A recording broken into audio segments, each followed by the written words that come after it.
It's okay. Off your mind, it's okay. Off your mind, Chai!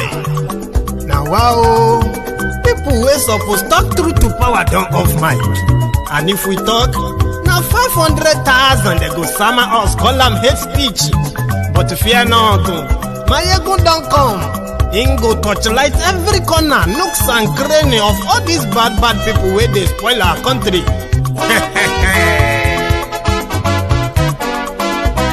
So my people make we laugh, oh yo yo. Maiyegun don't come, oh yo yo.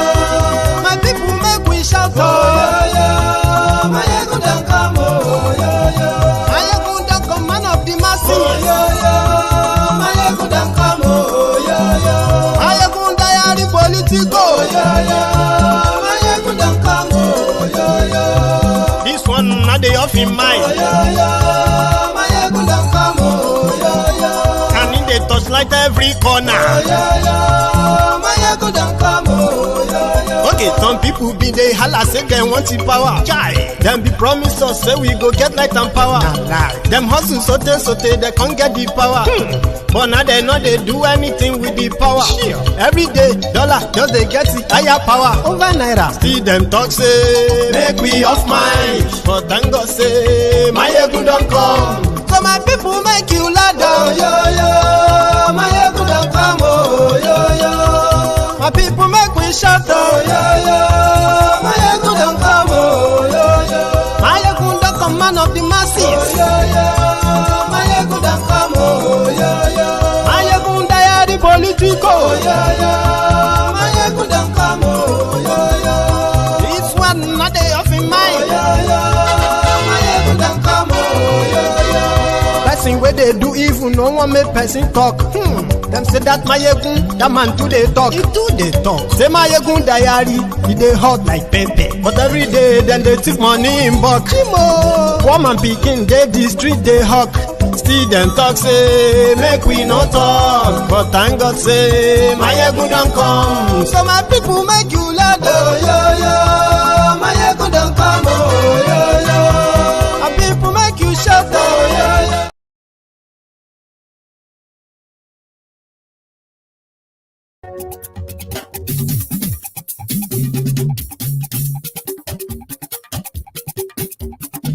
Maiyegun na wamo, amo do. Maiyegun diary, Good morning to you, good afternoon to you, and good evening to you from wherever you are watching from. This is Maiyegun live. Maiyegun today, ọ̀rẹ́ ará ìlú. Maiyegun diary, Lórí Facebook, Thank you so much for joining me again. Please share the broadcast, okay? Like the broadcast, like the video, and then read the caption as well. Read the description. We haven't even packed the okwele, the ifa. We haven't packed the okwele. Finish. The ifa has already started there, manifesting student loan. Maiyegun diary Politico. Godfatherism, kò sí lọ́rọ̀ Maiyegun diary. Ẹ farabalẹ̀ sẹ́ o, kẹ́gbọ́rọ̀ lẹ́nu. Àní Maiyegun làwa mọ̀ dódódódó. Those who were waiting to teach others lessons, they are being taught the lesson of their lifetime. The generational mumus, generational bigots, miseducated, misinformed bollocks. They are already regretting. That is one on your screen. And yes, we like Lórí YouTube. And yes, we like Bàbá gbé wúrẹ́. And yes, we like Ijó ìgbádìí yẹ. And yes, you like Presido Barufio. And yes, you like. Thank you very much. Share the broadcast. We are starting in a minute or two. Peter Obi's lawyers, they have replied. Kolu. Remember, it was Tinubu's written address. We kind of treated just a few days back. Peter Obi has responded. I'm going to share that with you.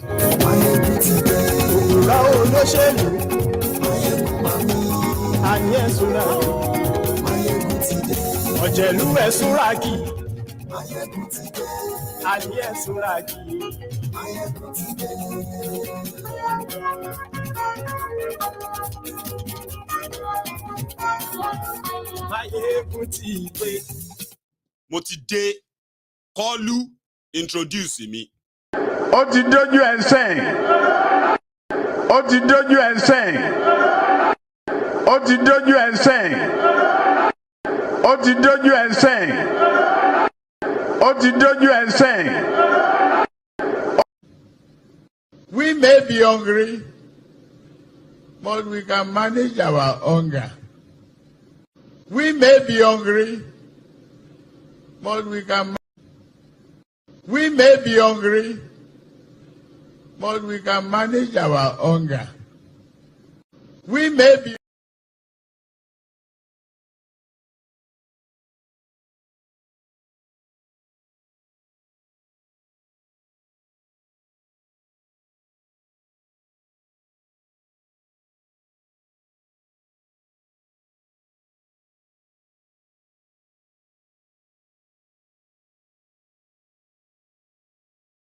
Three corona for its enemy. Corona, corona, corona. Prayer for its enemies. The bill. Three corona for its enemy. Corona, corona, corona. Prayer for its enemies. The bill.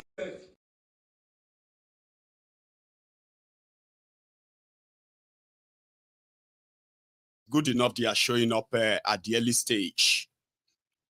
Ladies and gentlemen, the news out there from the stable of APC, Egbekegbe, is that, sorry, somebody said no sound. Is that right?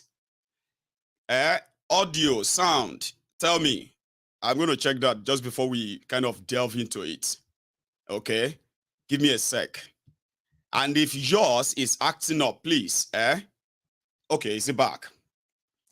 Sorry about that.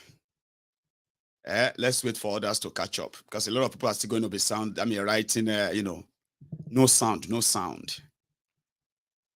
Perfect. I'm perfecto, Abi. Good. So, ladies and gentlemen, brethren, in the temple of truth, I welcome you to the sermon tonight, or to the service tonight. Okay?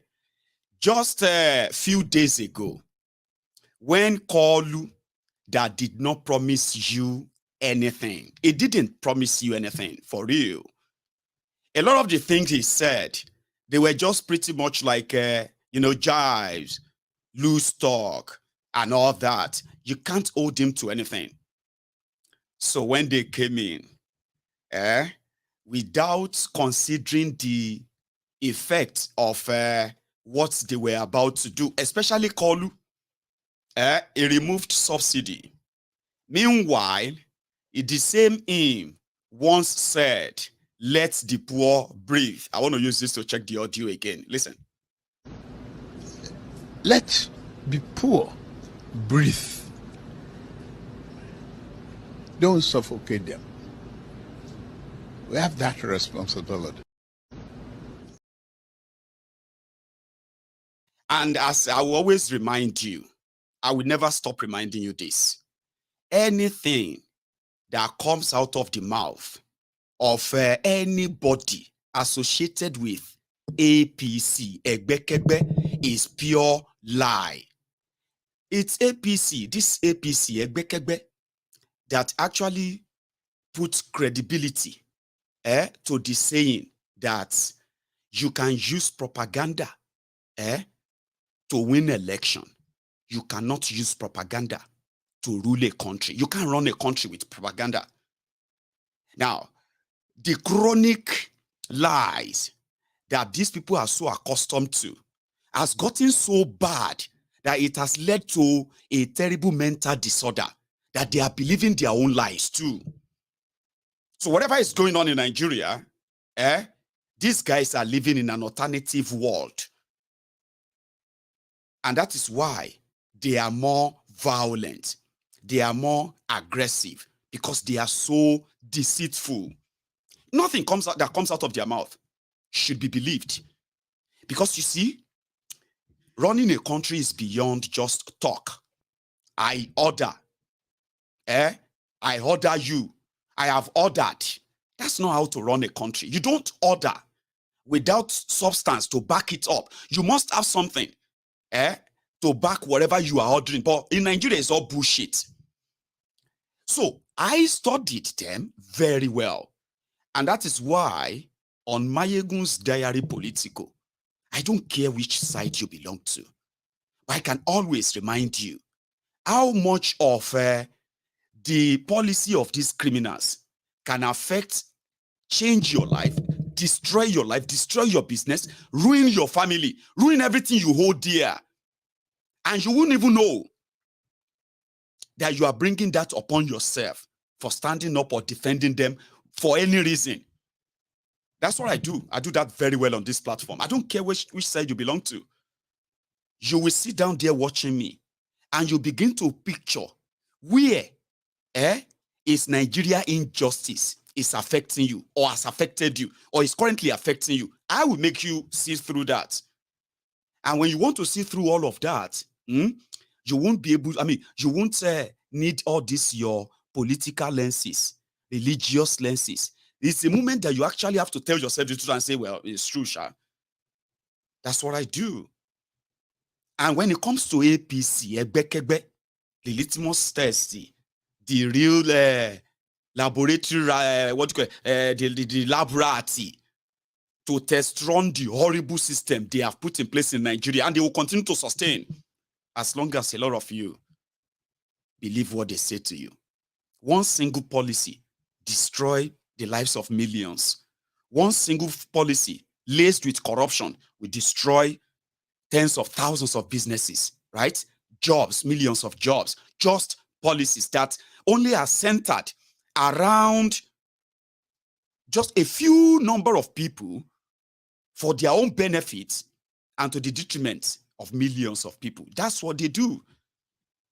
Subsidy is gone. Now they are thinking of, okay, now that we have seen the ripple effect, we have seen the negative effect of just saying subsidy is gone. The corruption of subsidy is not in any way being treated or targeted and completely killed. No, just a pronouncement. Now that the whole country is turning on its own, like turning on its own, they're now trying to figure out, what can we do? Oh yeah, maybe we should start giving handouts. Oh, maybe we should start. Same thing happened. After subsidy is gone, in their effort of saying they are going to bring succor to you, Tinubu and his gang of thieves, they came together. They said they are giving you student loan. And they made an announcement straight up like that. Nothing to back it up. Are you with me? But just to sound like, students, all the students, you are going to get loan. Everybody will be able to go to school. But guess what? In practice, in Nigeria, you have the schools controlled by federal government of Nigeria. You have the schools controlled by the state government. You have the schools controlled by supposed local government, which is supposed to deal with primary education. So when you make announcement like that, what the announcement is practically the people they are targeting, they are called the unity schools. Now, you see, unity schools is, you know that word, unity, is the school set up by the federal government, funded by the government of Nigeria, across Nigeria, university, secondary school, high school, primary school, owned by federal government. The staff are paid by the federal government. So, and guess what? Apart from petrol subsidy, ladies and gentlemen, another subsidy that Nigerians kind of enjoy is education subsidy. And listen, it is not a freebie from these guys. They have a law in Nigeria that set aside that all companies in Nigeria, every company in Nigeria, they will pay 2%.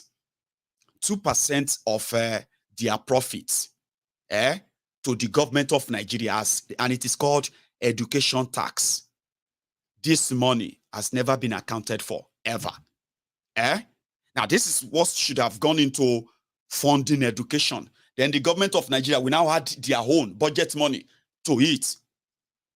Anyway, it is the cheapest from what I have gathered. The universities, the state universities in Nigeria, they are almost kind of the same tuition with private universities. So when you go to federal universities, you have some level of subsidy you enjoy, like tuition. Their tuition is nearly free. For example, University of Lagos is a federal government university. Therefore, when they make law and say, there will be student loan for you, the school fee of an average student in UNILAG is 16,000 naira. The highest school fees of a student, university student in UNILAG, is 24,000 naira. Now, this is something that at least if you come from poor home and you manage to gain admission into Unity school like that, you get subsidized education. You can even send yourself. As hard as Nigeria was, a lot of people still manage to, or some families still manage to push and get a university education. But you know, when they now made the announcement of student loan, they were not planning that you start taking 24,000 naira loan or 16,000 naira loan. That won't serve the purpose. The intention is to open up a conduit pipe, and it's like an afterthought. Because when they were announcing it, they didn't tell the students in Nigeria that for now, it's not going to be implemented. We are still working on it. They said they were going to set up banks. And from what we have seen in the haphazardly put together law that they said is backing the student loan, Baba, it is easier for you to become president of Nigeria than to access that loan. Do you see how complicated that sound, Abi? Of course, I did a series on that, explaining every piece of that legislation. It's like an afterthought. The moment they made that announcement, they didn't tell the students in Nigeria that they were also going to remove the subsidy in education. And this time around, they are going to increase the school fees by 500%. You know, everything has gone up already. House rent has gone up. Food cost has gone up. Hospital bills. Everything has gone up. You know that, Abi? Now, school fees has also gone up by over 500%. Nigeria is currently battling with what they call the 22.75% inflation. Baba, and I've told you that before. I said, this is what I termed economic jargons. When they say everything in Nigeria has gone up by 22%, is not true? What do you call it? The big daddy, the big size of noodles that you used to buy for 50 naira. Today, how much is it? 300 naira. Is that 22% increase? 8 years ago, how many big daddy noodles are you going to pick from? Are you going to buy with 300 naira? Anyway, everything has gone up. Now, school fees has gone up. So what did they do? They told the people that, yeah, the student loan, what we are going to do is that you can just walk to the bank, okay? And you can just collect loan. Now, if you collect the loan to pay for your school fees, now you have 2 years after you have graduated. So after 2 years, you will look for a job. So you start paying back the loan. If you fail to pay back the loan, they will arrest you. And for you to get a bail, that is for defaulting on that student loan, you will either be fined 1 million naira fine, or you will go to jail for 10 years for not paying back your loan. They shall put all the nonsense together. But to now access all of this, anyway, it didn't take long when this guy had to visit him in Abuja. Corona for your enemy. Corona, corona, corona. Listen. Go, sir. Go, sir. Go. 3 corona for his enemy. Corona, corona, corona. Prayer for his enemies. The bill. Go, sir. Go, sir. Great Nigerian student. Great. Very good. Great Nigerian student. Great. Very good. Great Nigerian student.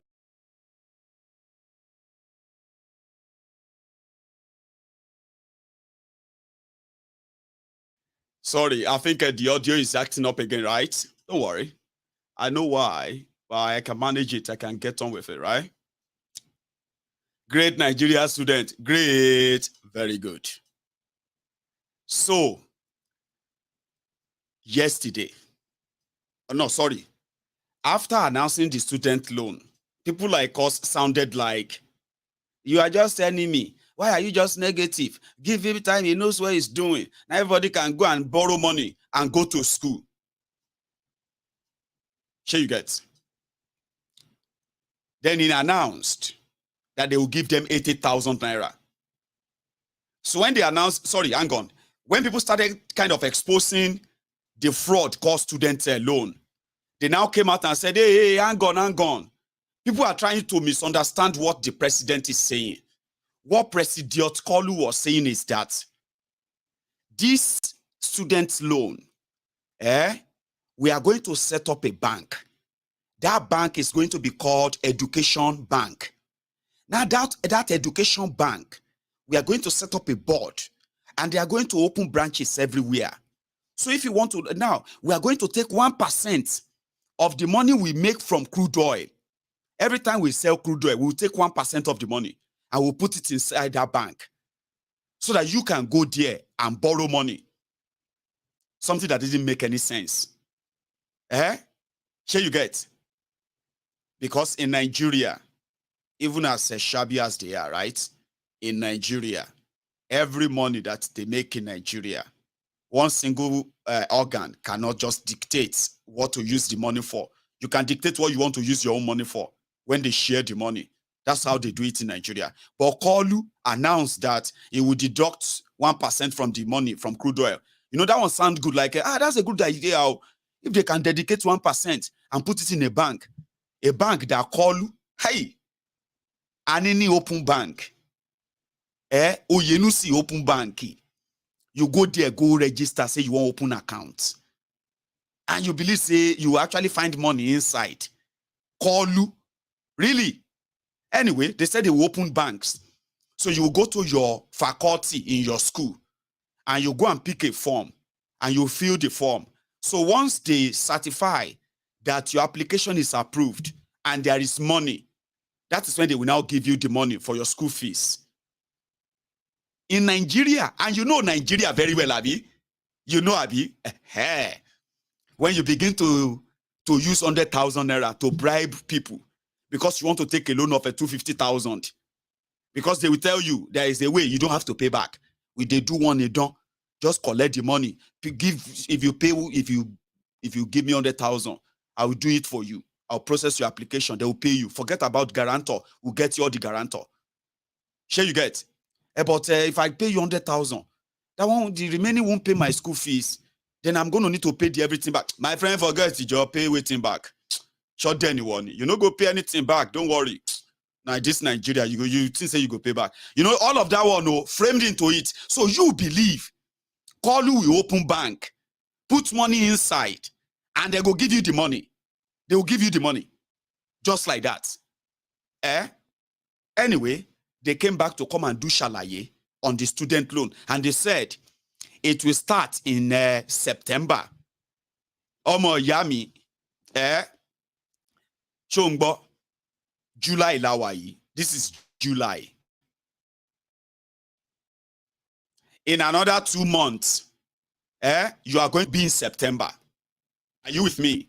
Now, Shebi, now when you open the bank, that is when you can now say, hey, school authority, listen, we want you to be on your own now. Okay? So, we can't fund you anymore. And if we have any of your students that cannot afford their school fees, we are bringing, we are sending you all the forms to your schools. Let them pick them up. If they are students and they have their student ID, let them pick them up and then, pick up application and sign up and we can pay their school fees. Shebi no be so it's supposed to be. They say they will open bank in September. They have increased school fees in July. Remember, it was 8,000. People were still crying about 8,000 naira. Waiting 8,000 go do. This Kolu, waiting be all of this. Then they came out and said, Abba, calm down. Calm down, everybody. I haven't even told you everything I have for you. I get a lot of goodies I'm bringing for you. Lot of things. It's called palliative. APC, Egbekegbe, that ordered palliatives during Corona. The same APC, Egbekegbe, Tinubu, this time around, is bringing palliative. This was yesterday, that they came out and said, it's only people, opposition, enemy, they are the people who are trying to make this look like negative, the 8,000 naira. Remember, that was yesterday. Now, the following day, breaking news. Federal government of Nigeria has increased Unity School fees. Make I now break them down in case if you are watching me from Nigeria right now. Okay? Or you are not watching me from Nigeria. But when they mention Unity School, you know how many of your children are in these schools, Abi? Now, this one is no longer about whether you are Lagos Abobaku, okay? Or whether you are Ronu or Yoruba Roku, the xenophobic APC, Egbekegbe of Lagos.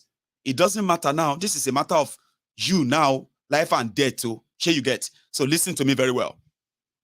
That announcement, what that announcement simply means is that if you have any of your children in any of the Unity schools, starting from primary school, you know those places they call staff school. You go to federal government school, federal government boys, federal government girls college, federal government this and that. Abi? Not just high school, secondary school, so including those staff school, inside those secondary school, they call them staff school, primary school for federal government. If you have any child or children, listen to me very well. The announcement is this. No matter what you are going through right now, no matter how much you are trying to figure it out, and you know what I mean, how this Kolu's government is going to favor your family, no matter how much you said you love him and you voted for him, this time around is the moment of truth. This is the moment of truth now. Whether you are battling with fuel scarcity, or you are battling with cost of living crisis, or you are whatever you are, calm down now. A new one, I explain that to you. If your children are in primary schools, I don't know how much they were paying. I just want you to take a look at what 500% mean. I'll give you an example. If your own child did primary school and you are paying 10,000 naira, 500% of that is what again? 100,000, I'll be 150,000 naira. So from 10,000 to 150,000, do you see that jump? Or maybe not, anyway. But let's go to another one. Secondary school. Maybe not just 12,000 naira you are paying. Hostel allowance, hostel fee, any maintenance, whatever you are paying. Apart from provision that you buy, which is, I know that one is different. There's transportation and all that too. But what you pay to the Nigeria school, the school you are sending your children to, for secondary school, whether not 11,000, whether not 12,000, whether not 16,000. Now you are looking at 160,000 between 120,000 and 160,000.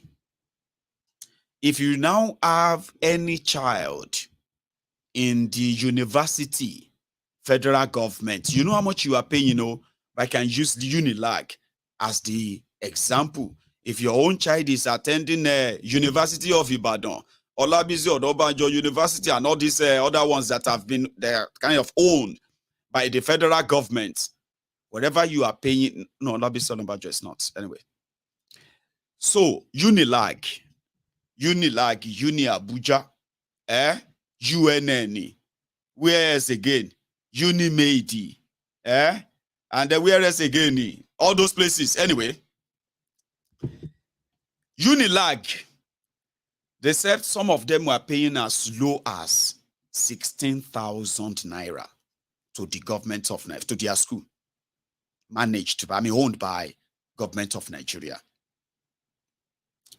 Now, from 16,000 naira in this Tinubu or Tinuburuku economic, from 16, it has now jumped to between 140,000 and 190,000 naira.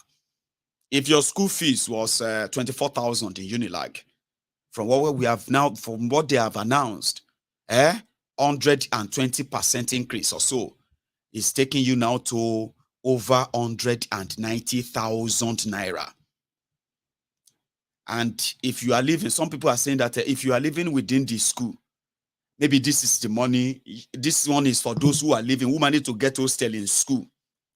For those who are like living outside the school, with the current reality, when you heard what they have done to your rent, a lot of them are now jumping over 500,000. In Nigeria, where 140 million are living in extreme multi-dimensional poverty. So when I said something about that earlier, the Agbadorians, the Agbadomites, the Lagos Abobakus, the Oshogbo Alimajiris, the crumb eaters, crumb chasers, crumb, ass lickers, the all risers, the agberos. Some of them came on to MaiyegunsDiary Politico. You know what they said? Maiyegun, shut up your mouth. What is your, it's education, it's a school free in where you are living in Scotland. And they say ignorance is a bliss. And the reason why the likes of a Kolu and the rogues that you have as politicians in Nigeria, the reasons why they always have lifeline is because some of you morons, you are their lifeline. Because with your ignorance and stupidity, they can keep power for as long as they want. But you know something? They came and they said, is education cheap in your own country where you are living? Because you are coming here to come and shake and I said, see, education is free in Scotland. You are supposed to be Nigerian, Abi, in Nigeria. Abi? So which means, if you want to compare country to country, Abi, you should treat yourself as Nigerian, not as Maiyegun. You know me, Maiyegun. I no be Scottish. I no be British. I be Ijebu. Shall you get? From Ijebu Igbo Odogbolu, Ogun State. Living in Scotland, which means I am not from here. You are from Nigeria. You are from, you are Nigerians inside Nigeria. But you see me, Maiyegun, the day I became the resident of this United Kingdom, Shongbo, that I came or traveled thousands of miles to this place. The day I became a legal resident of this place, every right of all of their citizens are also it's also my own right. The right for me to own a property, the right for me to rent a house, the right for me to get a job, the right for me to have access to healthcare, the right for my children to have access to healthcare, to have access to free education, to have access to protection, security, and all of that. Same right. So just imagine, for example, somebody from Ghana that is living in Nigeria and he became a legal resident of Nigeria, where you Nigerians are only dreaming of good life, okay? And then that Ghanaian is telling his Ghanaian, is saying, things I just told you. Like, you are in Nigeria, you don't have access to all this. Now, back to me. Where I live, if I want to go to school now, let's start from my children. You see that same schools, education that your criminal politicians, including Tinubu, send their children to come and get here, that they pay for here with your money, with your stolen money, is the same education that me, a tax-paying UK resident living in Scotland, it is that same education my children will have access to without paying a kobo. It's that same quality education. Same thing. My children, they have access to free education from kindergarten, KG, to university level. So you shouldn't have mentioned you, Maiyegun, where you are living. Is education cheap there? It is your politicians and the supposed civil servants, and also the supposed middle class who have seen through the ruined and destroyed education system in Nigeria, that bring their children and their family here to come and enjoy what I enjoy for free and my family here, only because I am paying tax and I am a legal resident, not citizen of their country.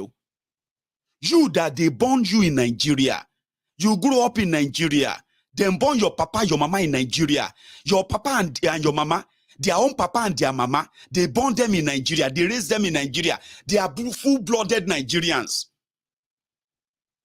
Okay? And education is a luxury for you, apart from the fact that they have destroyed it anyway. And it's almost useless. The people that promoted agberoism, the people that elevated the non-state actors to begin to flaunt wealth, that those of you who spent years acquiring education only to end up as useless as a tissue paper, to end up as useless as a tissue paper, where a lot of you, your education is now being used to defend the agberos, the touts, the criminals, the dropouts, the election riggers, the treasury looters. You went to school to come and explain the policy of those who didn't go to any school, but they are your leaders. So what exactly would you say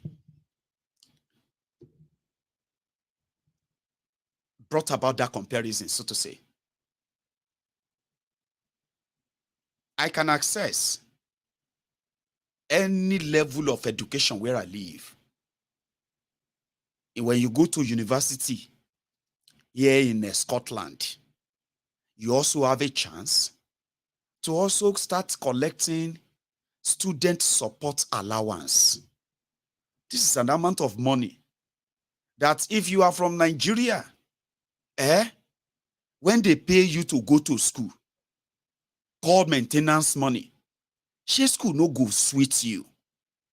When you change that money to Nigeria money, where others are begging to pay 30,000 naira school fees online, They are posting all of their examination, student ID, all of their details on social media, pleading and begging for 45,000 naira school fees. I pay school fees of some of this money.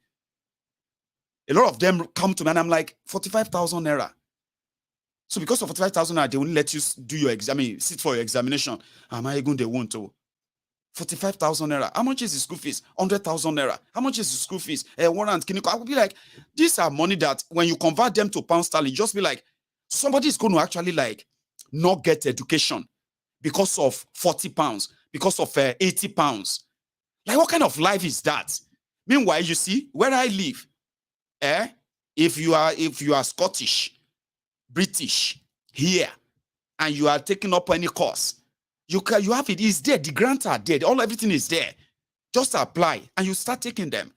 So if you are from Nigeria, and you come to enjoy something like that here, where they are giving you money to go to school, you convert the money and you realize that you're actually a millionaire for just going to school.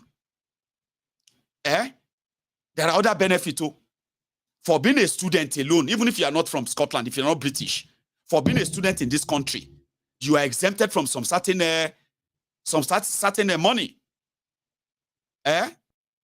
These are benefits that you'll be like, okay, that's worth it. When you need something, if you need any material while you are in school and you don't have money, there is always support fund for students that you can even apply for. Even you that is not from this country, you who came from Nigeria to school here, you will see that you can apply for this little fund. This so fund is available. You can take it, 150 pounds, 300 pounds, or take this money to buy laptop. Take that money to buy yourself this and that as a student in this country.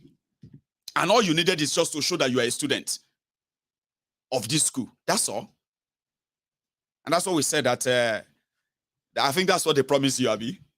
One sec. Now, student loan, like they do in America, like they do in Europe. Tinubu has brought in a very new idea. That's the Tinubu you voted for. Now you have seen the Tinubu you voted for, Abi. Like this guy. Although he's being sarcastic, okay? But a lot of people don't want to take that. Wala tiwa. Ejalo nibu, the great Jagaba. Salisa. Ma joba lo. Jagaba. Ma joba lo. Jagaba. Ìjọba rẹ̀ dùn mọ́ wa ye. Ma ṣe lọ. Jagaba. Salisa. My president. Salisa. Ìgbà ẹ̀sán wà sówó sàn wà sọ́lá sàn wà sẹ́mi gúngùn gbogbo nǹkan ló ti wálẹ̀ epo wálẹ̀ gàrí wálẹ̀ ráìsì wálẹ̀ èlùbọ́ wálẹ̀ Bọ́lá Ahmed Tinubu ojú òní tiẹ̀ agbádùn ìjọba ẹ̀ gan ojú òdẹ̀ ní tiẹ̀ má sì wá lọ ìwọlá tẹ̀lé. I'm happy that I vote for Tinubu and I'm gaining this right now. So Adesa, your presidential. Great Nigerian student. Very good. He's being sarcastic, all right, even though he actually voted and supported Tinubu. What he's trying to say is that, everything is fine now, sir. President Tinubu, Tuale, sir. In fact, you are the best. Everything has come down. The price of petrol has come down. The price of yam flour has come down. The price of this and that. In fact, I am so proud that I voted for you. I am reaping the result of my vote now. Thank you so much. But for this guy, he hold a prayer, waiting Tinubu has done to them. Heavenly Father, in Jesus' name I pray. Father, this fuel I bought for 7,000 naira in UD King filling station. Father, my God, I pray that this fuel gauge will not move from this place until Sunday in the mighty name of Jesus. As I move from place to place, from Manzayon to Tamunu to Ekpobasi to Mbukpa, I move to Watts Market, I move to University of Calabar. As I move to Murtala Muhammad Highway, State Housing, Aka Ifasa Resort, Parliamentary Extension. Father, I will move with this fuel. From Asa Resort, I will move to 8 miles, Blix Continental, Iko de Nebong, Ekorinam. Father, my God, Spring Road, I will move to Mbukpa. Everywhere I go to, this fuel gate shall never move in Jesus' name. Father, you said in your word in the book of Matthew chapter 7, you say, ask and it shall be given. Seek and you shall find. Father, I have asked. Your son, Engineer Mike, have asked. Father, let it be given unto him in the mighty name of Jesus. Father, my God, you have assured us in the book of Isaiah chapter 43, you say, fear not, for I have called you. I have called you by name, you are mine. When you pass through the fire, you shall not be consumed. And when you pass through the waters, they shall not overflow you. Father, as I pass through this fire of 510 naira per liter, Father, let it not overflow me. As I pass through this fire of 510 naira per liter, Father, my God, I pray, oh Lord, I shall not be consumed in the mighty name of Jesus. Father, I remember vividly when your son Jesus Christ was passing through turbulence. He said, peace be still. Father, I said, peace be still. Fuel gauge be still in the mighty name of Jesus. This 7,000 naira fuel, I will use it, Lord, in the mighty name of Jesus for 1 full week in Jesus' name. Father, I pray, oh Lord, I proclaim your word. If I be a man of God, of which I am not, Father, I declare by the power that raised Jesus Christ from the dead, that this fuel gauge, by faith, it shall remain here for 1 week in the mighty name of Jesus. Thank you for answers prayer. Ó ti dójú ẹ̀ sẹ́yìn. Ó ti dójú ẹ̀ sẹ́yìn. Ó ti dójú ẹ̀ sẹ́yìn.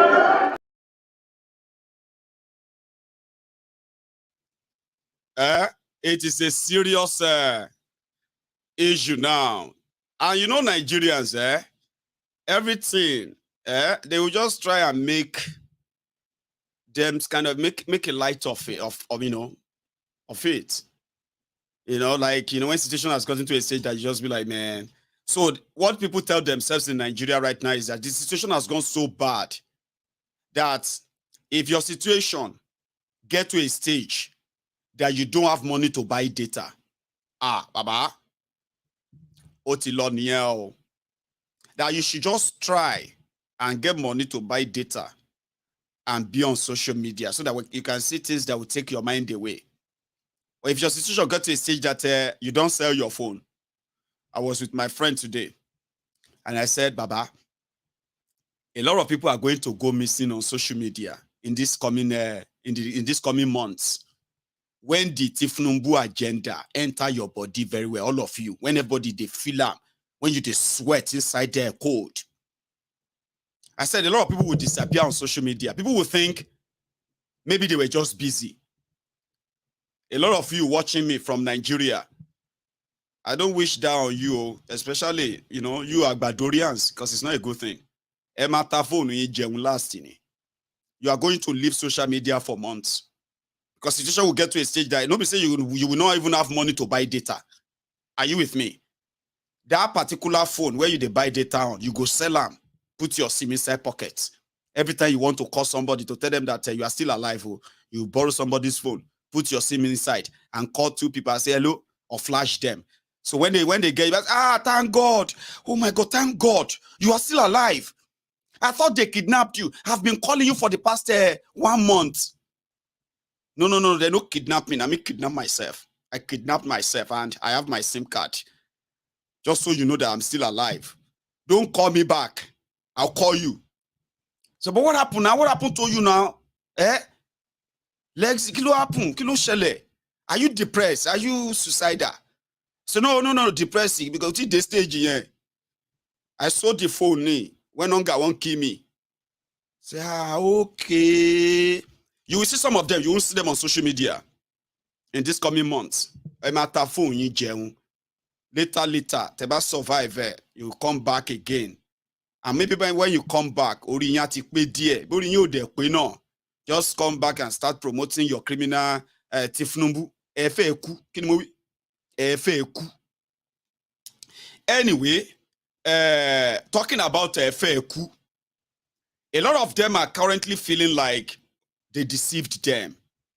I saw this video online where they were interviewing these people who said they, they regret or they have regretted voting for Kolu. Kilo day, less than 60 days. See, that's so soon.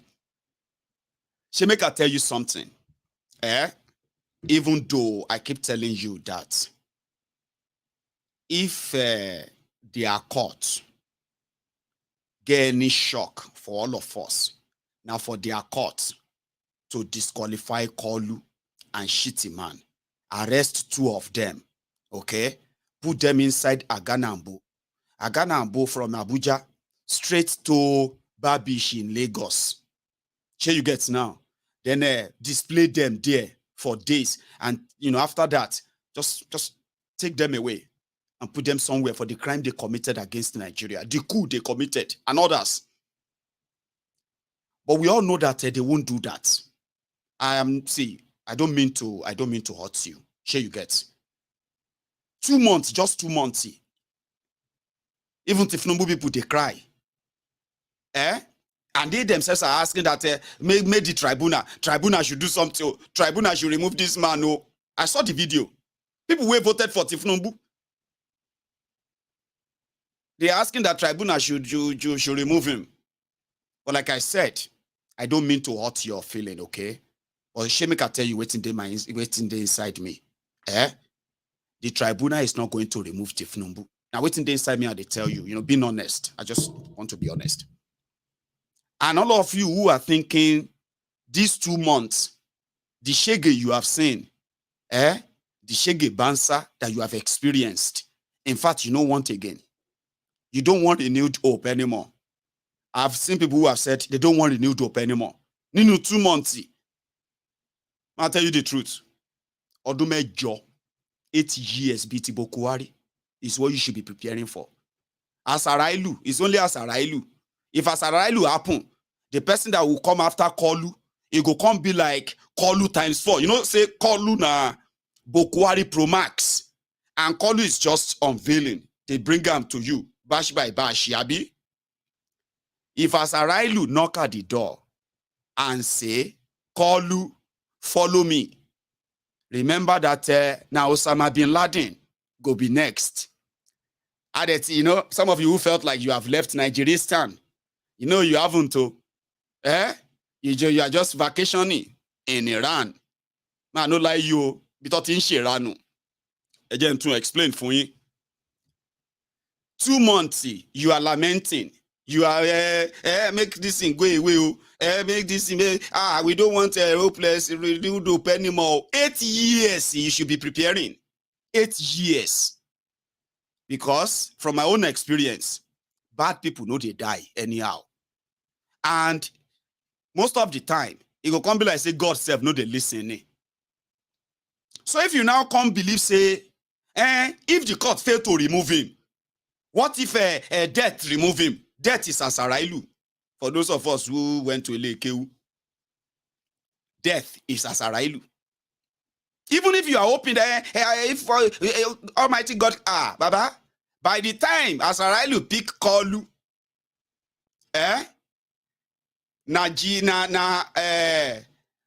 Osama bin Laden be next. So for the past 8 years, that you have been hearing about jihadists here, jihadists there, and all of that. And we know that they turn Nigeria to Nigeristan, remember? Now, just 2 months, where they just take you, say, you can't go Iran, like be Afghanistan. And vacation, law new. If you thought in Iran lewa. Meanwhile, Tasarailu ba lo pick Kolu. If Kolu should just by any chance, just by any means, to lo kick bucket to believe padura elugba. Baba, padà sí Ganstan ni o, if clothing pay, Nigeristan ni o. And Kolon, mo wish you well. I wish you well. I wish you what you wish yourself. 2 months, you are complaining. When I say it is not just you, they say you obedient and the rest of all of us like that. We no like Kolu and APC. Egbe. They said Ojuwa ma peel. Your face go peel. Ojuyi ma bo. Kolu is going to be president 8 years. Ladies and gentlemen, just as it is, so be very careful and mindful of what you wish yourself. Here you get. You have wished on your renewed hopelessness. Now, 2 months into it, lamentation. Chapter what? Chapter 1. How many chapters? No lamentation. Your lamentation ṣe bẹ̀rẹ̀ ni o. Ikú gan ò lè gbà yín lọ́wọ́ Kọ́lù o. Wetin you have brought upon yourself, even death no fit save you. Nigeria, you see, you will figure it out later. It's not beside they project it on you. They will start unveiling at a point that you will know that Nigeria were done for. Kọ́lù ikú gan ò lè gbà yín lọ́wọ́ ẹ̀ ní nǹkan tẹ́ kó sí. Like okay, Kọ́lù jásẹ̀ o, lè bọ́nú ẹ̀. It go be like say the entire whole system needs to go down, or else, Baba. Odigbere niyan o, ade ma pade arin na kode niyan o, you know, or for those who can still come together at some point when this whole charade is gone. Kò yé yín sìn. Now going going by that definition, it is not just those who don't like Kọ́lù that are complaining. Even people where they inside Kọ́lù's APC, Egbekegbe, you know what they did? They are beginning to say, man, what you do puwa? What you reap puwa? Kilo de egbon etin pariwo. Eje pariwo what you reap puwa? We are Yoruba. We are supposed to be Yoruba lokan. We are supposed to now, but what happened? Kọ́lù has been making appointments now, and we have been seeing Yoruba taking most of the share. Kilo today, why are you? Don't shout. Egbon eje pariwo. Ma pariwo lórí TV. As we are holding Egbon enter TV, APC to APC. They say what to reap àwọn. The Yoruba lokan that they told them. Àṣé Èkó lokan ni Tinubu and his clan. This is somebody from their own place. So this is somebody who shouted when Tinubu said, Èmi lokan. They say, Ìwọ lokan. I can be Ìwọ lokan. Then shout out just a few months ago. Now they are saying that they want to reap one. I'll show you the guy. Get a place where he was. This guy, just a few one. Arise News, don't even video. So the credit is theirs. If you want to see the whole video, if you get the time, if you want to laugh, go to Arise Television. And look for this guy. You can't get anything done in the villa now without calling somebody from Lagos. Even to some of us that are from Southwest. I, as an individual, even with my capacity in the party, when I need something, when I want to access the villa, I must call somebody from Lagos to get access to it. It shouldn't be so. We understand that the president was former governor in Lagos State, and he has his lieutenant, his aide that work for him. In the same vein, you are now Mr. President, spread out to other regions, even beyond Southwest. Because all what we are saying, the evidence are there. The appointments, look at it. They are former this, former that in Lagos. Why not former this, former that in Ondo State, former this, former that in Ekiti? We have capacity. We have men of great capacities all over the Southwest that the president can pick. So what we are saying, the president should look beyond Lagos.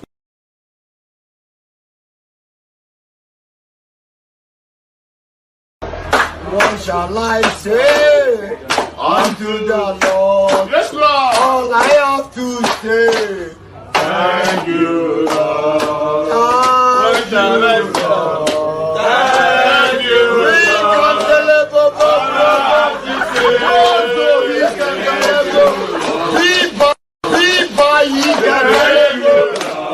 Sinipe Borochi di Kropoye, everywhere not propoye, is Sinipe Borochi di Kropoye, everywhere not propoye, is Sinipe Borochi di Kropoye, everywhere not propoye, is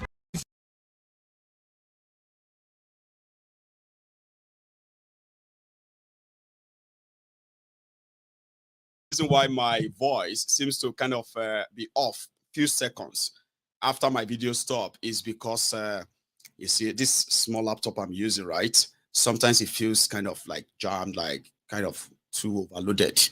So apologies for that. We can live with that, you know. That's not that bad. That's it.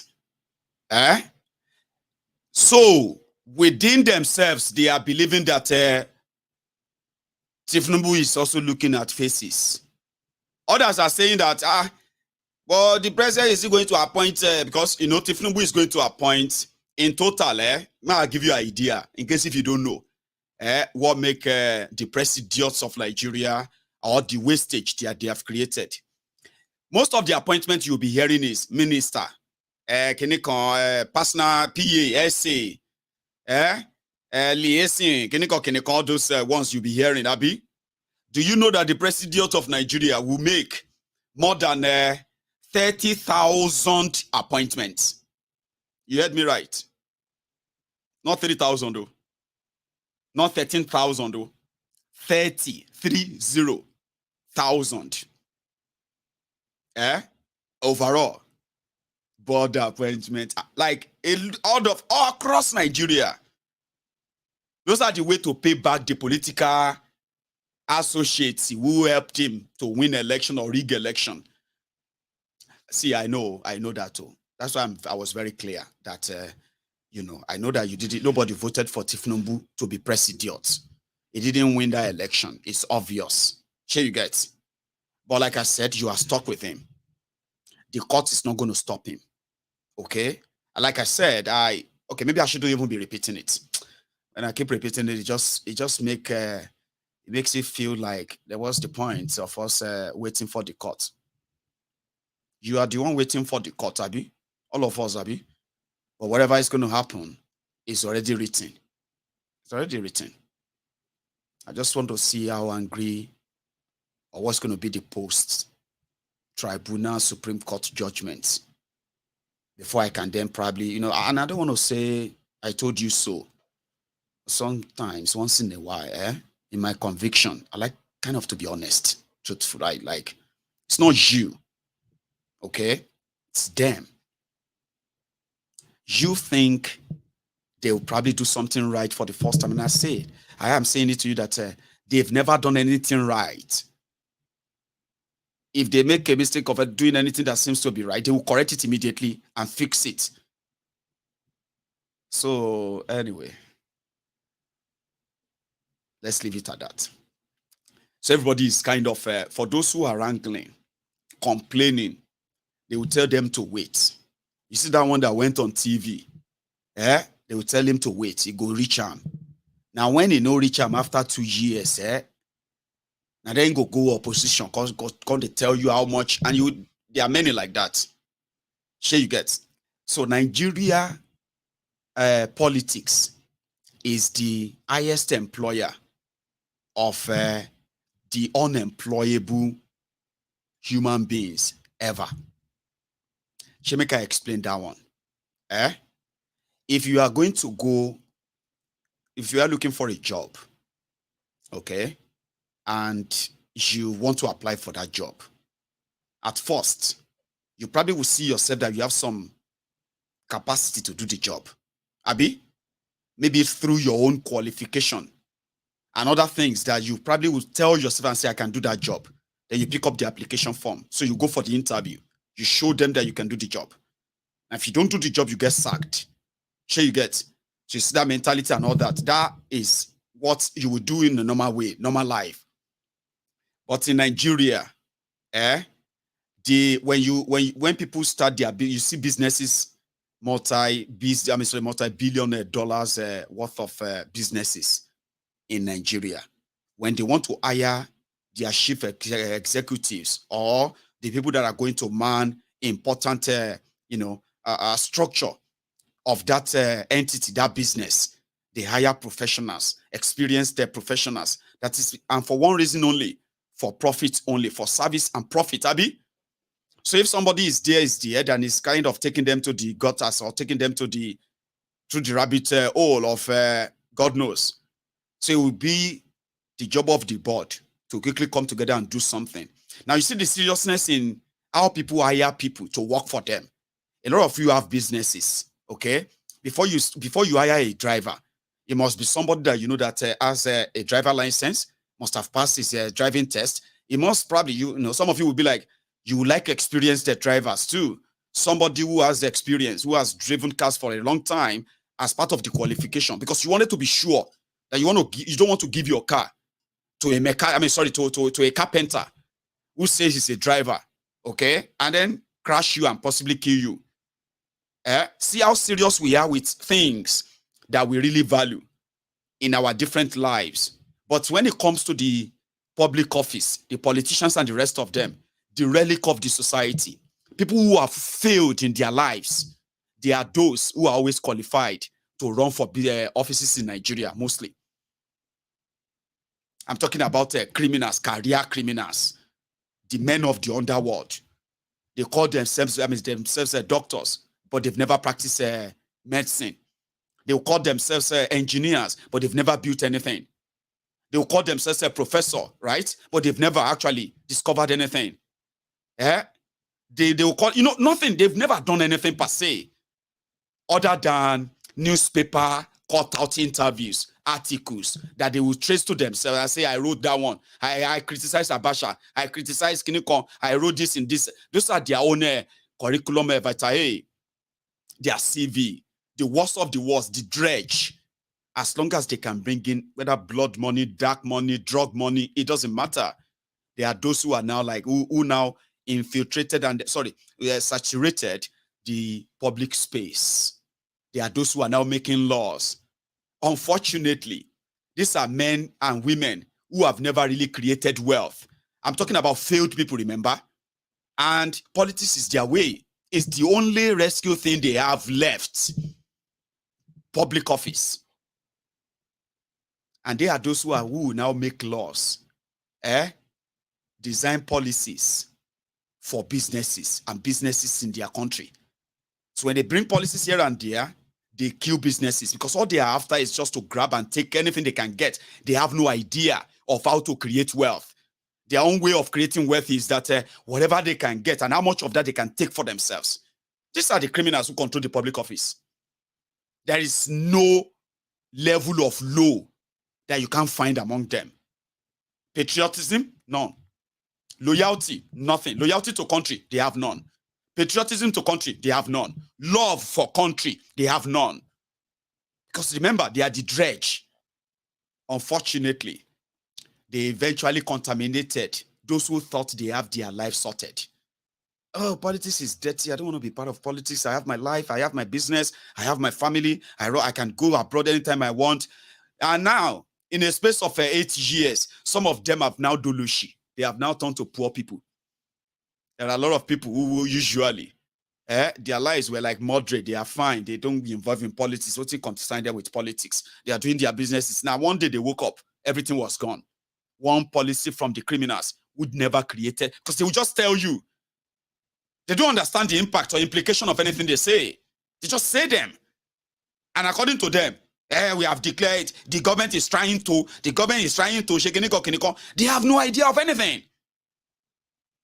They are the dredge, the worst of the worst. Then you have criminals with money. So what do you expect? Chaos everywhere, violence. The biggest country in Africa that cannot conduct a simple election. Because criminals are those conducting the elections. Criminals are those who wrote the laws. Criminals are those they put uniform on and gave guns to. To what? To be loyal to who? Not to the country, but to these criminals as well. It is like a racket like that, unfortunately. So nobody is safe, nobody is spared, everybody is trapped inside there, Now when this bottom of the barrel promises you something and says something and you believe them, or you think you are defending them for something that, no, everybody's going to be trapped in it. And that is what you currently have in Nigeria.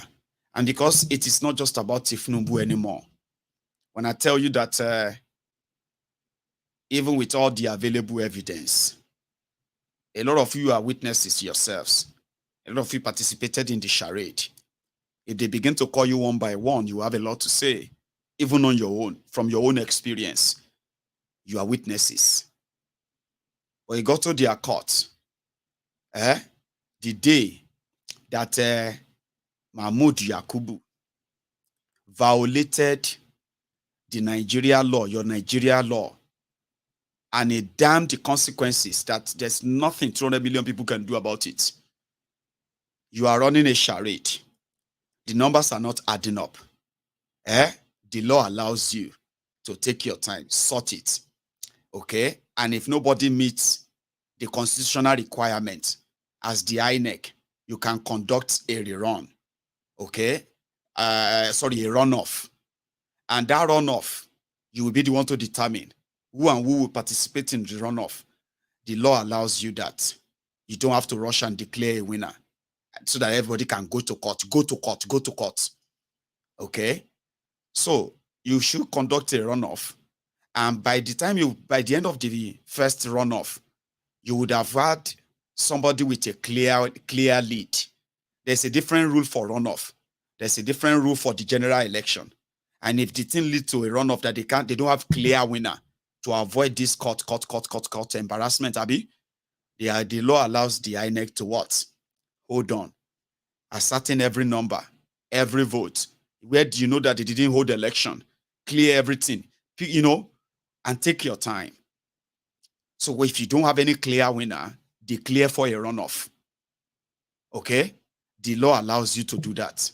By the time you have a clear winner, where Abuja FCT is no longer determinant or whatever, then you declare the winner.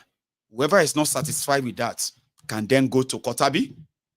That's what the law allows him to do. He didn't do that. He announced a winner of election that is only uploaded just less than 40% of the results. You have already tampered with the process of the election. You've already broken the law. So they went to court to say to their courts that they are allowed to do that. That they can say they want to upload the result electronically, and they can also change their mind and do it manually, forgetting the fact that there is actually a judgment against that, against the same INEC. For this whole time they are doing the trial, nobody within Tinubu's camp pick up that judgment where the where the Supreme Court actually ruled that INEC cannot change the rule of the game in the middle of the game. INEC cannot decide that they make this agreement, the agreement that everybody has signed up with, like everybody say, okay, this is how it's going to be. Okay, yeah, good. Then without that same parties, these people in that same agreement, then you change it. There is actually a Supreme Court judgment against that. Now, these Peter Obi people, they don't bring them out. Remember that Olanekpekun Tinubu people, they were so kind of nonchalant. They are so passive. They made you believe in their own written address that it's a waste of time. There is no evidence. Peter Obi couldn't even prove. They say Peter Obi didn't even challenge the election results. He didn't challenge the conduct of the election. That Peter Obi is just only complaining about the INEC not uploading the result electronically, and every other thing that they did in their petition is just waste of time and all of that. So the tribunal should throw it out. And in that part of their nonsense, they even threaten the whole country. They threaten the judiciary, threaten the whole country by saying that Peter Obi, that even if they call for a rerun election, Peter Obi will not benefit from that because he didn't win enough states. Now they push that.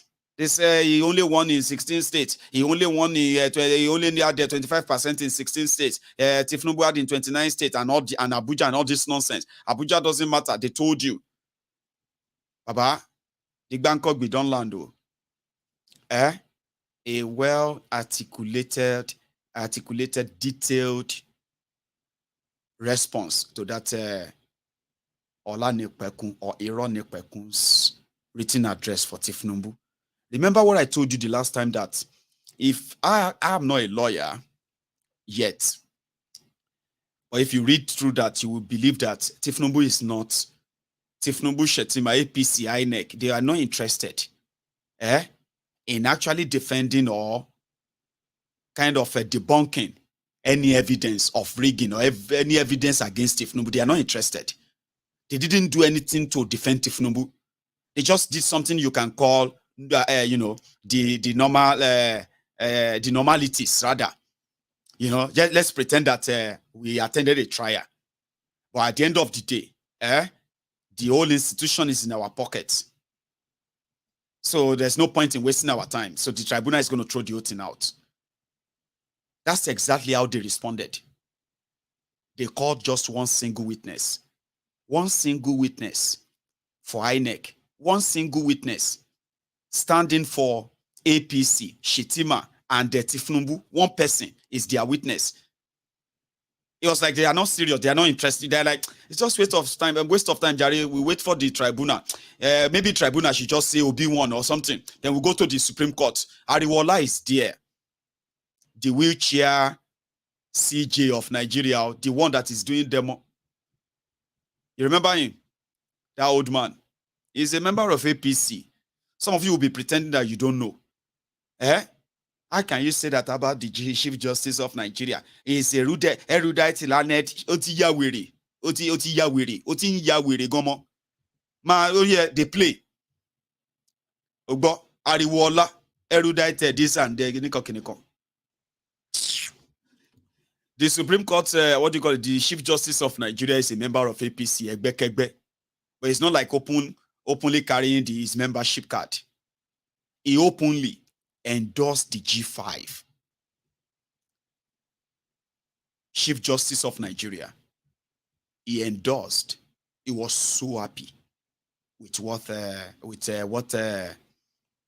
Werewike, Soloma Kinde, Ikpeazu, Iguanyi, and then Autumn that broke out of PDP. Chief Justice of Nigeria was hosted by Werewike in Rivers State. And you know what he said? He said, I am happy that the governor of my state is a member of G5. And what G5 is doing is going to be to the advantage of Tifnumbu in the long run. Because what they have done is to reduce the power or advantage of PDP. But the statement of, I am happy that my own governor is a member of G5 is like a word on stone or word on marble. And that is the current Chief Justice of Nigeria. So they play. But when you look at what Peter Obi and his lawyers submitted, which we are going to go through in a moment, and then you will understand where the confidence of disobedience are coming from. But when I remember what one of our parliamentarians said on that day, I mean, the last time we had that on this platform, and he said that you were as confident as well when or before the election that INEC, they no bond them well to rig the election.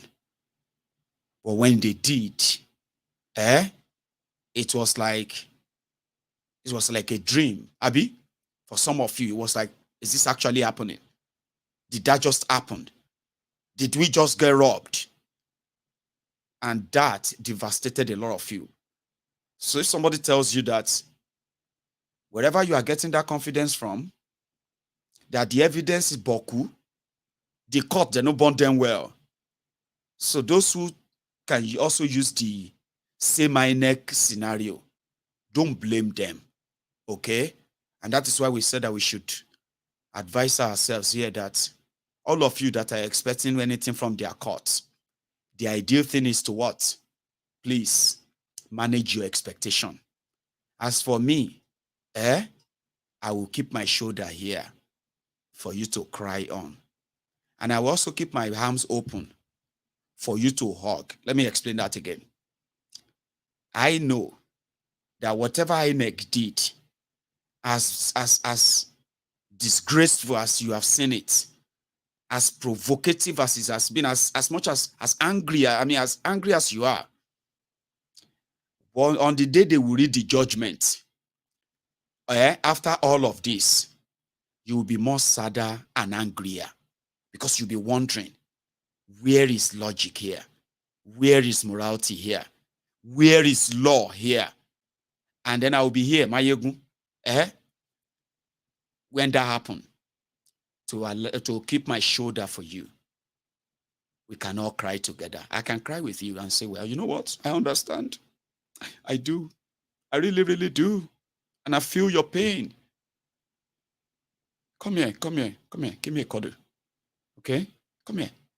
Come on. And if they also surprise us, like I told you, shock everybody. Even if not just that momentary celebration that you are going to be like, oh my God, Jesus, Allah, Shineke, Bangiji, and all of that. I will also be here, grinning and grinding from here to here, even though I can't see you, I'll be giving you the virtual hug. Obedience, yeah, come here, congratulations, well done. I will always be here. And that is very much why you should maintain your expectation. It's good. I've had people told me here that they have been maintaining their own expectation, even though they can't put their mind away. And I say, I understand. You invested a lot in this. Despite so much discouragement, don't do it. Please don't do it. Oh, no, don't do it. Maiyegun will take our country back next year. Maiyegun will take Nigeria back. Nigeria to take is possible. And all of that stuff. Don't do it. Please don't do it. No, Maiyegun, we need to fight for this country. We need to stand up as okay. Okay, do it. All right, do it then. You remember? So yeah, we can have something there to say, But talking about the system that we ignore facts and they will go after technicalities and the rest of that, And for the sake of all of us, okay, who cannot read everything from what happened, but partly that we are doing it together. Sometimes it's fun, sure you get. But when I start getting to section, I go skip and me too, I don't like them. Okay? But here is what Peter Obi and his lawyers, their own response. It is called written address. Maybe before I even get to that, I'll say this one quickly. My people, who are all of you who are from Delta State, James Ibori is about to forfeit another money to the government of UK. Sure you get. As I tell you. So what happened is that the UK government investigating James Ibori, they sent him to jail that time. They have discovered that James Ibori is oboloboli, olebruku, like confirm ole gidigon. So they found some money on him that they sent him to jail. Okay. Then, because of good behavior, right? They now said he doesn't have to spend the 10 years in jail. Made them release him. Okay. But when they released him, he went back to Nigeria. Now, when he was gone, they discovered that there's actually another 126 or 129 million dollars Delta State money that James Ibori brought to this country. They found it. They started calling him, come like call you. I bet that was how the Americans were calling him. I said, come we don't find your heroin partner, so you go jail. They started calling James Ibori. You need to come this money, we are going to take this money. And if you want to fight us for this money, remember that we release you because of stealing money from Nigeria, bringing illegal money to the UK. Don't you see the irony of this as well? Most of the stolen money from Nigeria are in the UK. They have invested them in in properties. They have invested them in businesses here in the UK. And the UK government quite know some of these individuals, by the way. Sure you get. But you see this James Ibori. Okay, make I tell you something. I'll tell you what happened. When James Ibori went back to Nigeria, people just hear him. They know they see him. For years, James Ibori is in Delta State. He's been there. Nobody they see him. Until Kolu invited all the old thieves. When James Ibori was looting the money of Delta State, Tinubu was changing the name of the ownership of Lagos State to that of his family. He was doing change of name in Lagos. Ibori was looting whatever he could steal.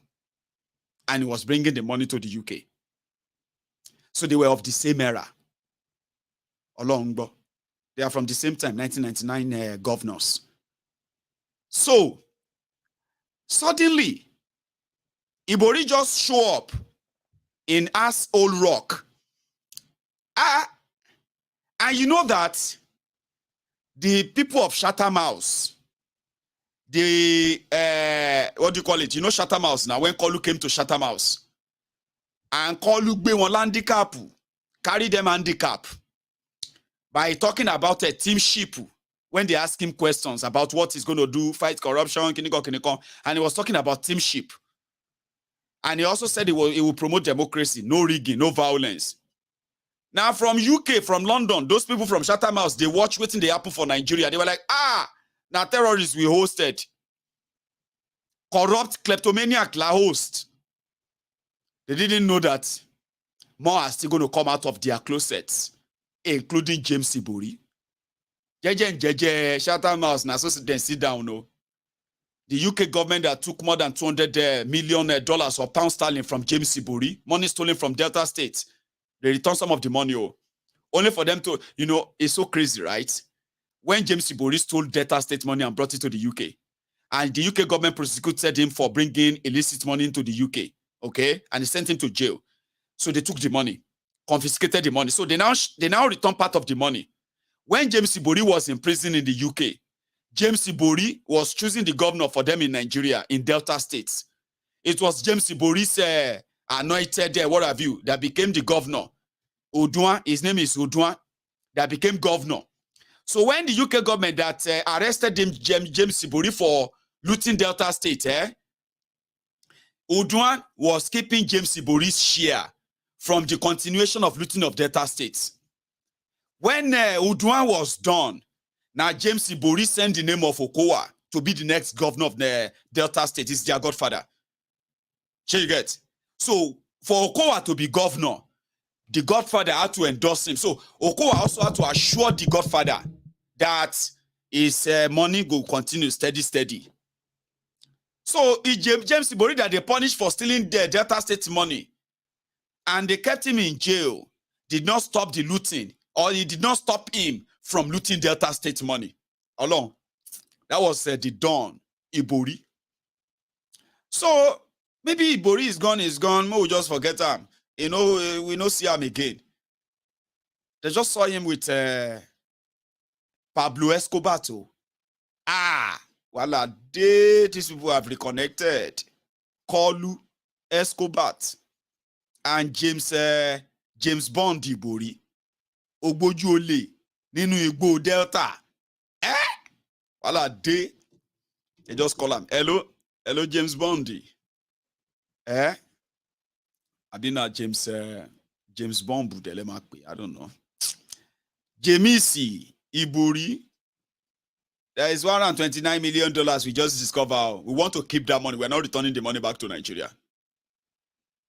And we are taking it by court, which means that money is going to go as punishment instead of it to go to jail. But if you want to challenge them,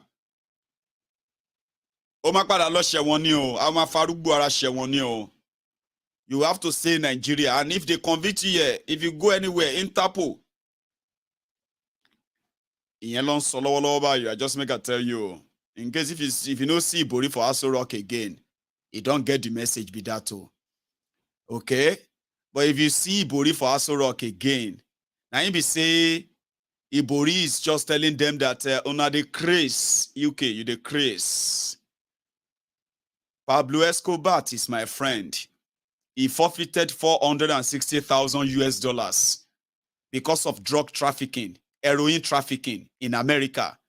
He is the president of Nigeria now. How much money I stole? How much is the money I stole from Delta State? We all of you are now saying that I cannot forfeit that and continue my life. So forfeiture is forfeiture. To avoid jail, you can forfeit money. Kolu forfeited money. $460,000 for heroin trafficking. And Wale Ronekweku said, it no matter. That was a long time ago. Even if you go jail for a crime or you kill somebody, you commit murder, as long as it is 10 years ago, you can become president of Nigeria. That's what Wallace told them. Ladies and gentlemen. So James Ibori is a two-way thing. If you don't see him for us old rock anymore, you don't get the message. Sure you get. But if you see him for us old rock, it is esprit de corps. Show mo koton jebe. Esprit de corps. Padi, aworawo. Same. Womak pami. You shall get what I mean. Esprit de corps. If you don't understand, join police. They will teach you. Esprit de corps means say we be padi, we be rawo, and we be of the same trade. Anyway, let's go take a quick look. And before I take you through that, the obedient love to actually flaunt this. And according to them, these are real issue. After all said and done, you should all remember that what Peter Obi and his own people, what they are challenging Kolu for, why they are in their tribunal, in court, why they want Tinubu to be, not just to be disqualified, to be arrested. These are the real issues the obedient will tell you. Drug trafficking and money laundering case, and $460,000 forfeiture, 25% in FCT, forged certificate, which is perjury, INEC not allowing following his own guidelines, shitty man, vice president double nomination, INEC, the election rigging, dual citizenship and perjury. These are the real issues. Obedient are very stubborn. I don't know if you have come across them. They are actually like intelligently stubborn. And it's unfortunate that that pool of wealth, of intelligence, of these young people, energy, are what the relic, the septuagenarians, octogenarian relics, demented, agad, what do you call them? Criminals, old, passing out, relic, I'll call them. See me, they look for grammar. We go flow like, but they don't come, unfortunately. I wanted to use all this big grammar so that you'll be asking me what's the meaning. And I'll say, just look at my eyes. The wider I open the eyes, the bigger the grammar. And then, you know what I mean? But they didn't come. Someone will leave that one. Anyway, those are the real issues. Okay. So let's go to what the Peter Obi's lawyers, the one where we can read, the one that doesn't need too much, you know what I mean? So, I'll start with, hang on. The opening. It is called the opening. So, from the beginning, they say now from the start, they don't shoot. They say, this is the Peter Obi's response. You get it, Abi. If I say it softly, that means it's not something too serious. But if I open my eye like that, it has, well, you know that that's something serious. Maiyegun, I get you, Maiyegun. I understand, even if I don't know the meaning. Because meaning, you get what I mean? So that's why when we go into this, for example, I stop poll. I ask you this question. All of you will go school. All of you will get grammar for it. I stopped. I may even be saying it wrongly. It's a legal name, Sha. I stopped. So you hear that one which says stop. They say astopel is a legal term. See, let me sound serious. Because that's indeed my head now. Go come out again. Astopel or I stopped. Come out the nonsense in your 10 so everybody go to Google I stopped. They give you different name of somebody from Cambodia or name of a place, animal or thing. Anyway, I'll read it to you. But what that means is that in law, when you say that, my lord, I stopped INEC. What that means is I am telling that my lord should tell INEC that INEC cannot change the rule of the game in the middle of the game. It's like a code. Onwufe. You know that one they will say onwufe. When you say that, when a judge read them, go no say, I stopped. I stopped. I better stop it. God damn it, I stop it. INEC, I stop you from saying that. This is not a trick. You know, INEC is telling everybody that because they are the umpire, okay? They are the ones allowed by law to say how election is going to happen. Whether they are going to upload results new, whether they are going to manually say the results new, it's only them. So that one is that, INEC, you sign an agreement. And that agreement said, we will all get our voters card.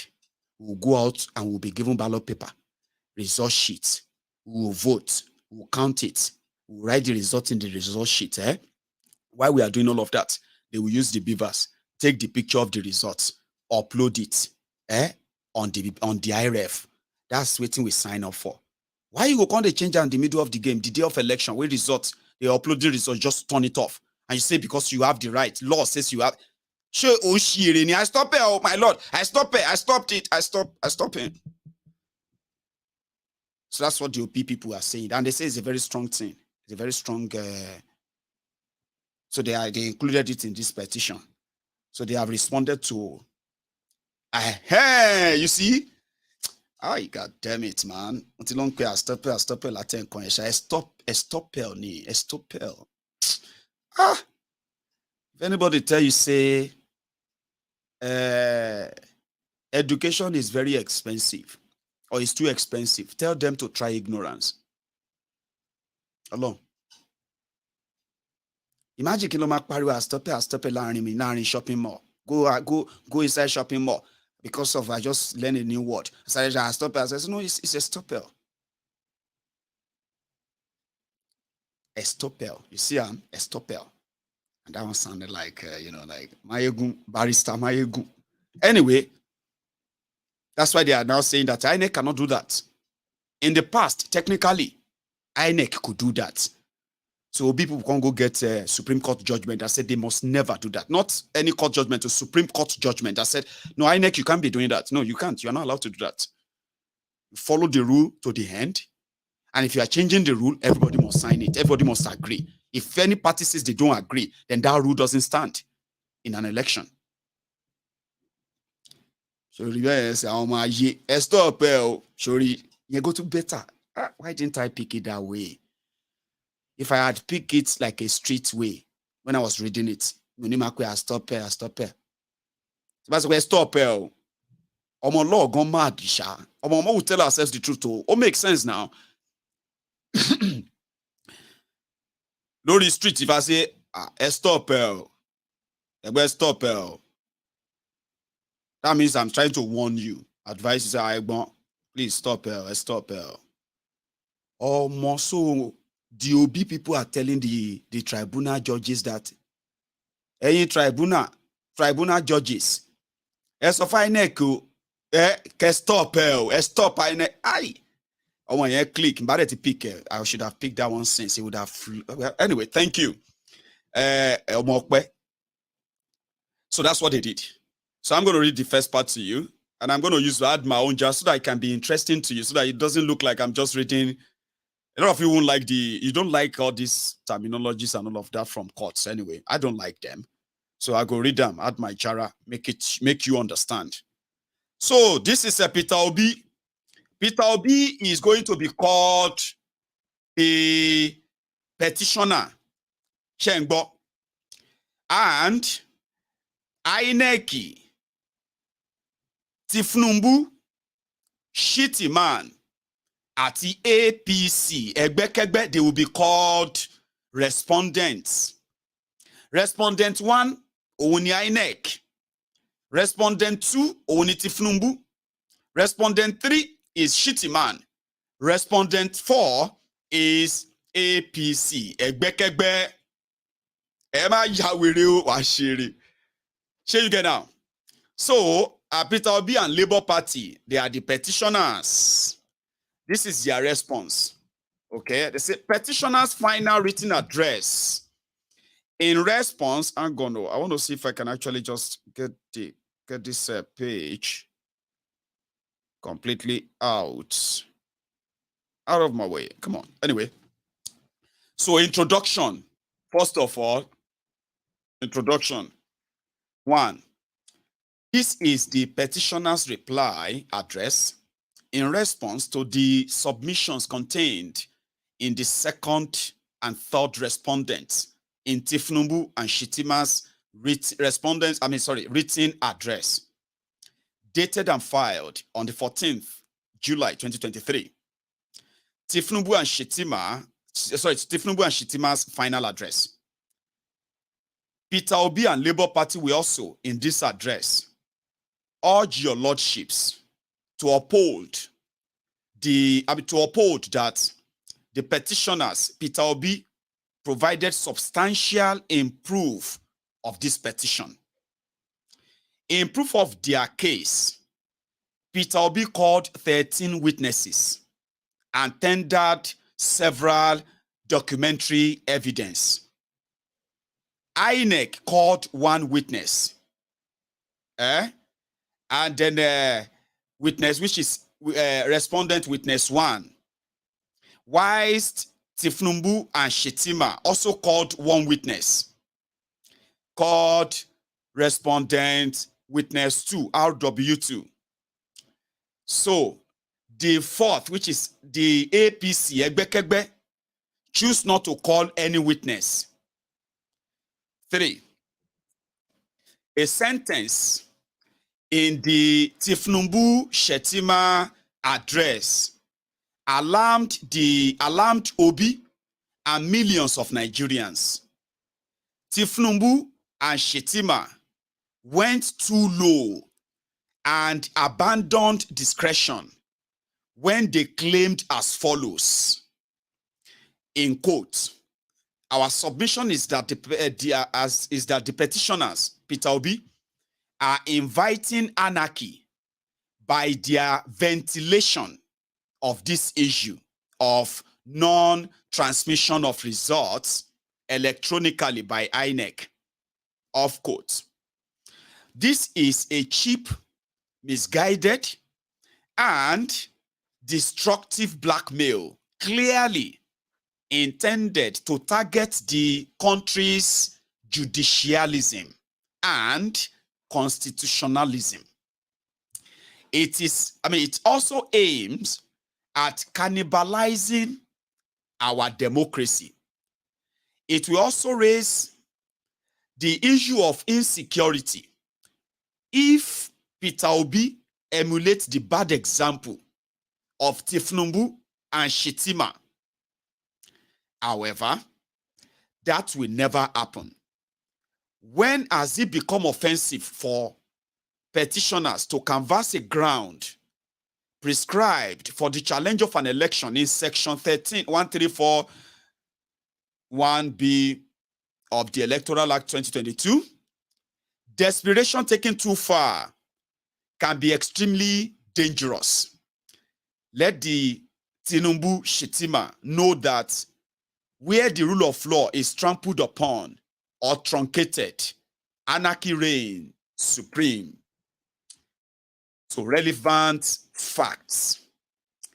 Prior to the conduct of the 25th of February 2023 presidential election, the third respondent had previously been nominated, which is Shettima, as a senatorial candidate of APC for Borno Central Senatorial District, and remained so till 15th of July 2022, when he withdrew his said nomination as a senatorial candidate of APC for Borno Central on the platform of APC, rather. So whilst Shettima was standing nominated as senatorial candidate, as aforestated, he was unlawfully nominated as the vice presidential candidate of APC on the 14th of July 2022, thereby knowingly allowed himself to be nominated as a candidate in more than one constituency within the meaning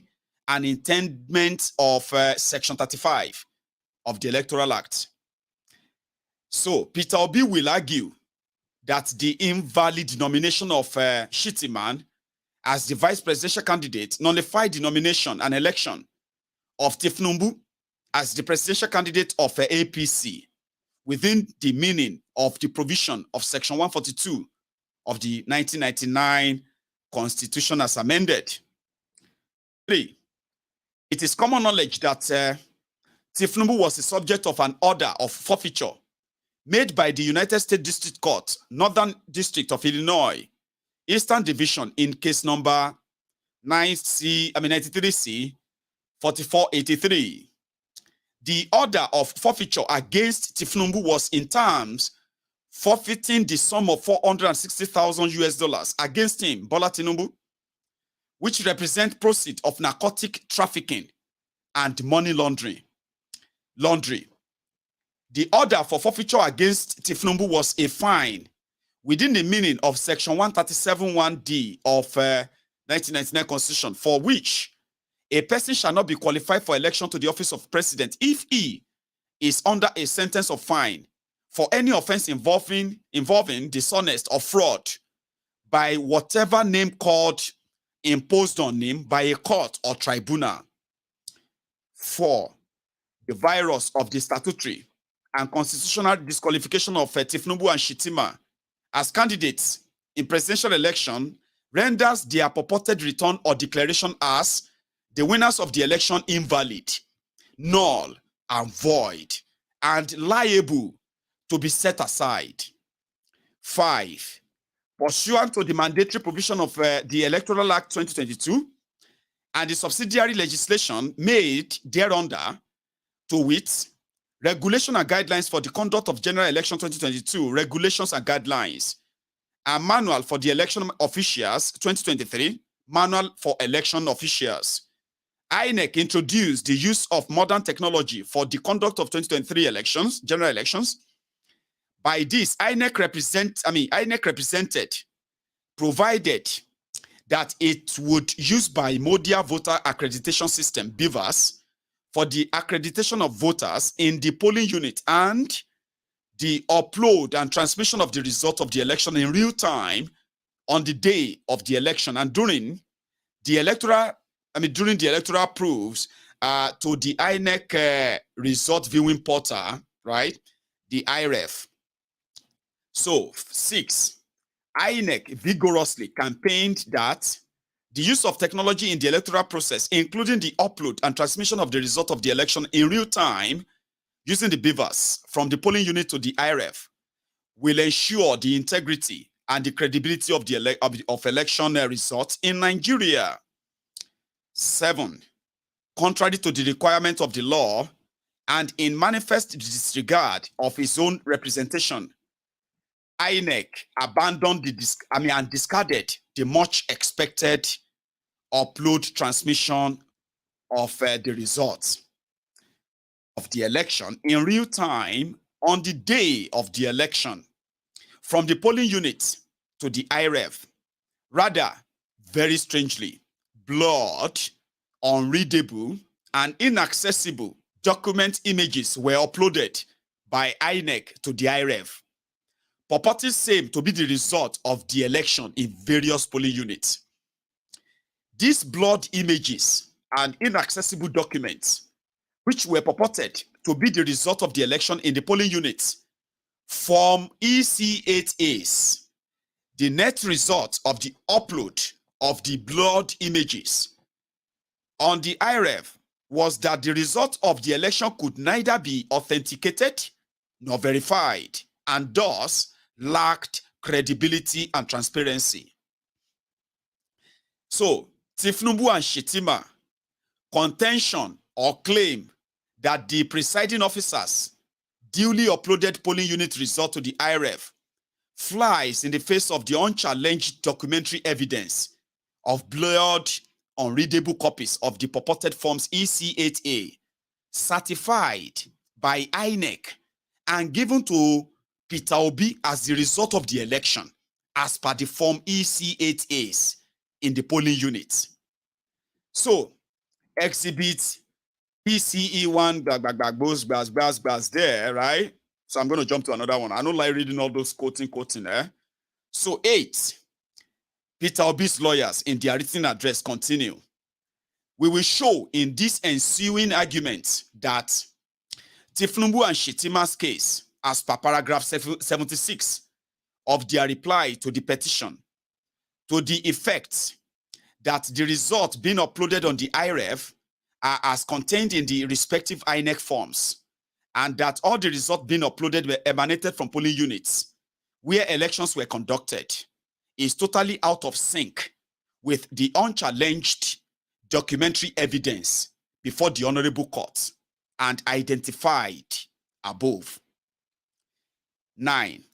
In response to the petitioner's request and the subpoena issued by the Honorable Court, INEC blatantly failed to comply with the requirement of the law by refusing to provide the petitioners with certified copies of the top copies, electoral operations copies of the Form EC8A in the polling unit under paragraph 39 of the regulations and guidelines. 10. Apart from the blatant refusal to comply with the mandatory requirements of the law, the certified copies of the result of the election given to the petitioners by the INEC manifestly show that the purported forms EC8As, which is the result sheet, by the way, in several polling units were affected by mutilations, cancellations, alterations, and outright swapping of votes in favor of Tinubu and Shitiman, right? And against Peter Obi and Labour Party. These acts of non-compliance are manifest on the certified copies of the forms EC8A given by INEC to Peter Obi, the petitioner, and are deemed as sufficient proof of the irregularities, non-compliance thereon within the meaning of the provisions of Section 137 of the Electoral Act 2022. 11. The only excuse invented by INEC, Tinubu, Shitima, and APC in their reply to the petition was that the refusal to comply with the specific requirements of the law to upload, transmit the result of the election using the beavers from the polling unit to the IREF was occurrence of the alleged technological glitches on the day of the election. Though the presidential election was conducted at the same time on the same day, at the same respective polling unit with the National Assembly, which is the Senate House of Representatives elections, the result of the National Assembly elections were successfully uploaded, transmitted from the beavers to the IREF portal. Strangely, only the result of the presidential election, equally held in the same polling units, using the same infrastructure, could not, according to INEC, as required by law, be uploaded or transmitted from the polling unit to the IREF. 12. Peter Obi and Labour Party provided unchallenged evidence. What they are saying is that all the evidence that they presented, Tinubu and INEC and APC, they don't challenge any of the evidence. That is why they rushed to go and write down what they wrote. Like, there's no evidence, my lord. Just throw everything out. So Peter Obi is now saying that they don't challenge any of the evidence. Remember, they are saying objection. Why are you objecting? We'll say it later. Sure, you remember when they were saying, when Peter Obi and his people were presenting evidence during the trial, you remember? And Tinubu's lawyers, they will say objection. Objection what? We'll explain it in our written address. So when they finally put up their written address, you know what they said in that written address? They said there was no evidence at all. Peter Obi, they don't present any evidence, any exhibits. It's a waste of time because they didn't even challenge any of that. That's what Peter Obi's lawyers are saying. Now let's continue. Okay. When I am tired of reading or I get to a stage where it becomes complicated, I go drop them, add my own jara, move to another thing, and start taking calls. I want to take calls tonight, by the way. So if you are still here with me, do take a moment, right? You can still like this video. you can still share it. On YouTube right now, I have over 3,200 people who are currently sitting down there watching on their different devices, TV and all that. You see, if out of 3,200 people watching on YouTube, and we only have just 700 of you who have actually liked this broadcast, right? So it means that only 700 people have actually liked this and they have shown it, okay? Now imagine, out of 3,000 plus people, and you only see just 1,000 of you who have actually subscribed onto Maiyegun's channel, okay? You only search for me at every time. You'll be like, what time is it? 8 o'clock. Let me go and search for Maiyegun on YouTube. And once you see me, you just watch the video and that's you. Now, you can imagine if the remaining 2,000 of you who didn't subscribe, if 1,000 of you just decide to subscribe right now, see what that number will jump to. I have all the statistics and I am just saying this to you. A lot of you just kind of search for Maiyegun. I say, then search for him. Let me go and watch him on YouTube. Then you search. Oh, it's live. Once you finish watching, the program is over. Tomorrow you come back again and search. I mean, if you can do that, that is you supporting me. That's how you support somebody that you think is doing fine. You are doing a great job, Maiyegun. You are doing a wonderful job, Maiyegun. In fact, you are doing this and that, but you would never actually show those little things that is called support. So I appreciate them all for those who always do that too, okay? But don't keep it for the last. Do it now. Check my channel, subscribe onto it, increase the number. That is how you are helping. Anyway, let's go to it. Number 12. He said, Peter Obi, exactly. So Peter Obi said, Peter Obi provided unchallenged evidence that the failure or neglect to upload or transmit the result of the presidential election held on the 25th of February 2023 was a violation of the collation process prescribed under the Electoral Act and also substantially affected the result of the election.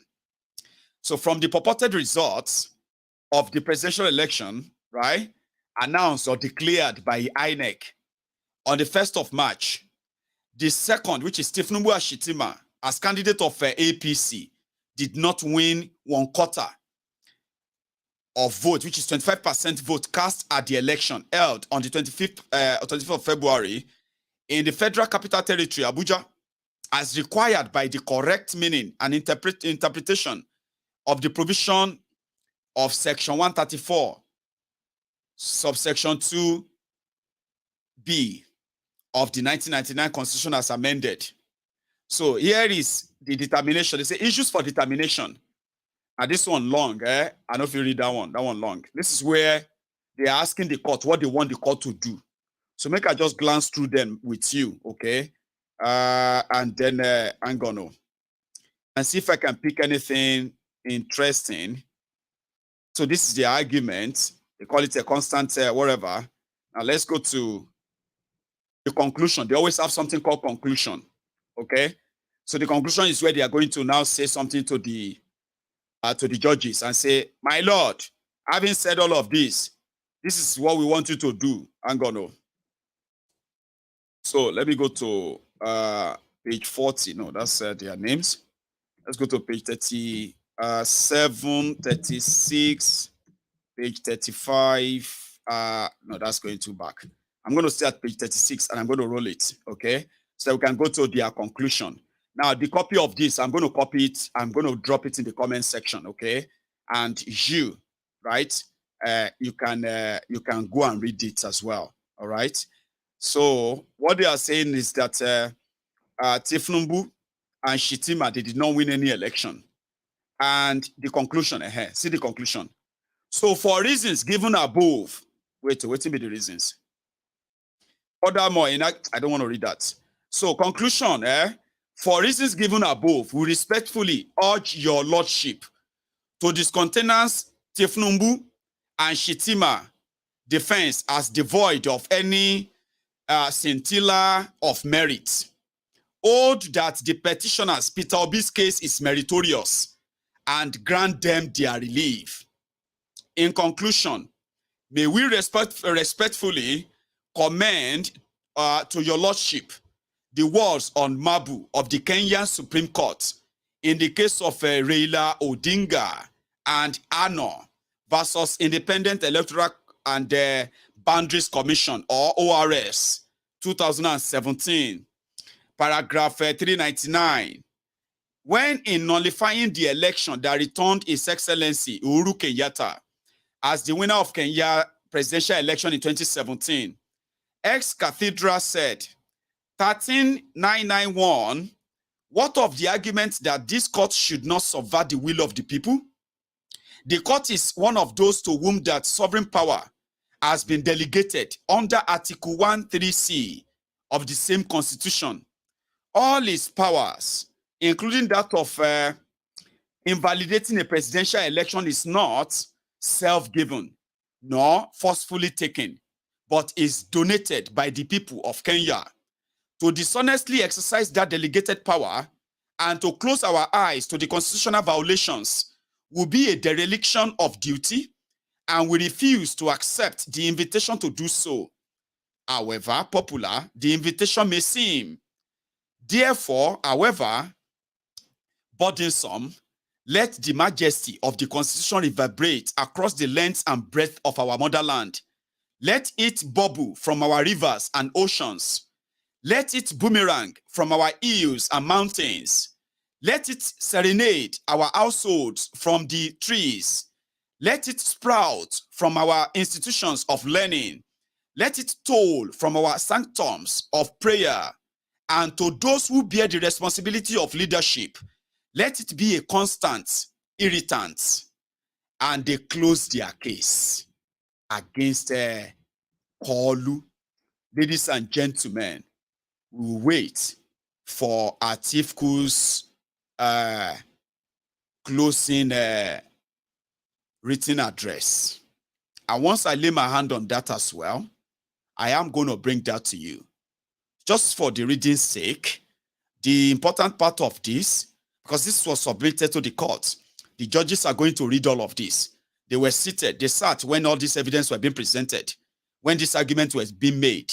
Now it's going to be them to now come back and tell you that this evidence have been accepted, Kolu and Shitima didn't win, and here is the winner. Or we have hereby the Constitution, the power, the Constitution gives us the power to nullify the election or uphold it, and therefore we are nullifying it. Or whatever is going to happen, if heaven won't fall that time, may the heaven fall. Sure you get. So whatever is going to be, the destiny of the 200 million people is now in the hands of 5 people, 5 judges from the tribunal, presidential tribunal. All of the arguments, all of the shut up your mouth, shut up your papa, shut up Tinubu is going to go, our stolen mandate is going to be returned, we are going to take back our Kiniko, all of that is now in the hand of 5 people. If these 5 people come out and they say they didn't see any evidence, Obi didn't prove anything, I hope you will remember this video and you can actually reignite your anger, because you'll be so angry. The way they will do it is going to be so insulting that you didn't actually have all of this evidence yourself. You didn't follow this whole thing. And if they come out and they decide to uphold their law and say, well, Igborere Igbonile Obo, Ati Bin Laden, Ati Escobar to Igborere Kamapademo. The people who are in Agbado camp, they are already hungry. They don't get strength. A lot of them right now, they are ready. Protest for hire. Protesters for hire. Give them 500 naira and give them 1 Congo of gari, 1 small bag of gari. They will follow you anywhere. The hunger is reverberating all over the country as we speak. So if Tinubu thinks that anarchy will happen, if they remove him, people will go get anarchy, no get strength. Everybody they hungry right now. In fact, the remaining strength in some of them now to celebrate the you know, what do you call it? The freedom that is going is, although it's going to be momentary, sure you get. But whatever happens, those of you who are still trekking, I am advising you, from this. You are saying that this person cannot perform. Yet you are saying he in our party nonsense. I've told If you vote party, the way you will suffer, me, I'll be here, I'll tell you, I will suffer with you. Nothing will make me suffer with you. I know too much that I can't suffer. But I can tell you, look, you know I'm a man of God. Try to make mistake. Neither will tumble to 5,000. If you don't want another to tumble to 5,000, better tell yourself what to do. It's a word to you when you vote people who have nothing in their head. If you vote party this time, Nigerians, we go fall our hand and watch on that. All the things they are suffering, am I suffering with you? I'm too connected by covenant to suffer what people are suffering. But if you vote, it's a word to you when your leader is like a child. That means any leader who will be using dampers is dangerous. It's a word to the whole life. When thy king is what? Child. It's the Bible, I'm not the one who said it. It's a word to the whole land. When thy king is a child. They use dampers for children. So if you have a leader who they use dampers, woe to you. And the priest is eating the. It's the Bible, and I'm not the one that said it. You are seeing that this person cannot perform. Disable, Atisete, Atin Parotipe, Atisete, Tito, Dimo, Dodo, Simon, Atisete, Odisete, Cagua de Falare, Atisete, Cagua de Falare, Atisete, Adajo, Paro, Torio, Atisete, Odilu, Paron, Toribo, Atisete, Udo, Minster, Atisete, Atisete, Tiangara, Atisete, Disable.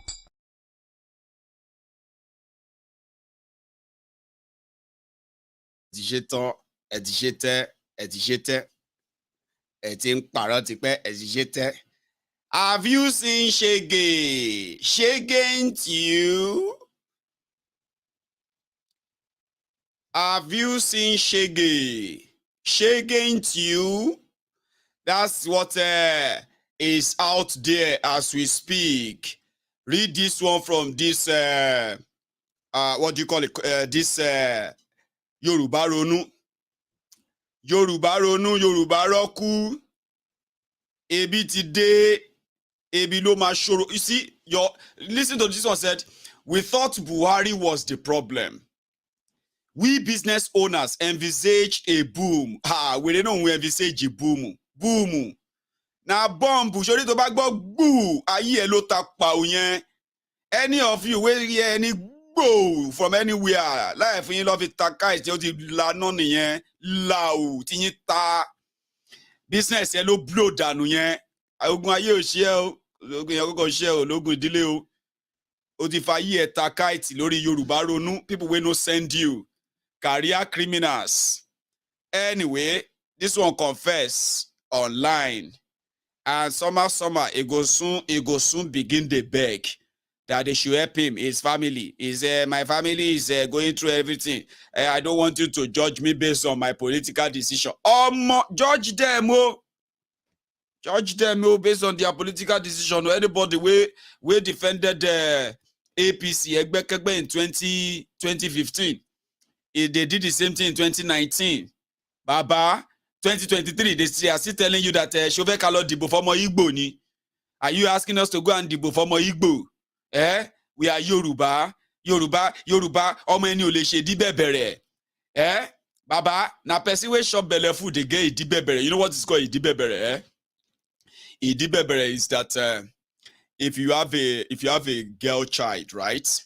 And by the time she started growing and all that, okay? So you can't have a child with a large bomb, right? And then you will say you want to go and give the bead to beautify their waist. You want to go and give that to Zidiomo Elomi. But it makes sense, anyway. English will make sense. The English looks so, it sounded like pedophilic, child abuse. Anyway, all the nonsense they told you.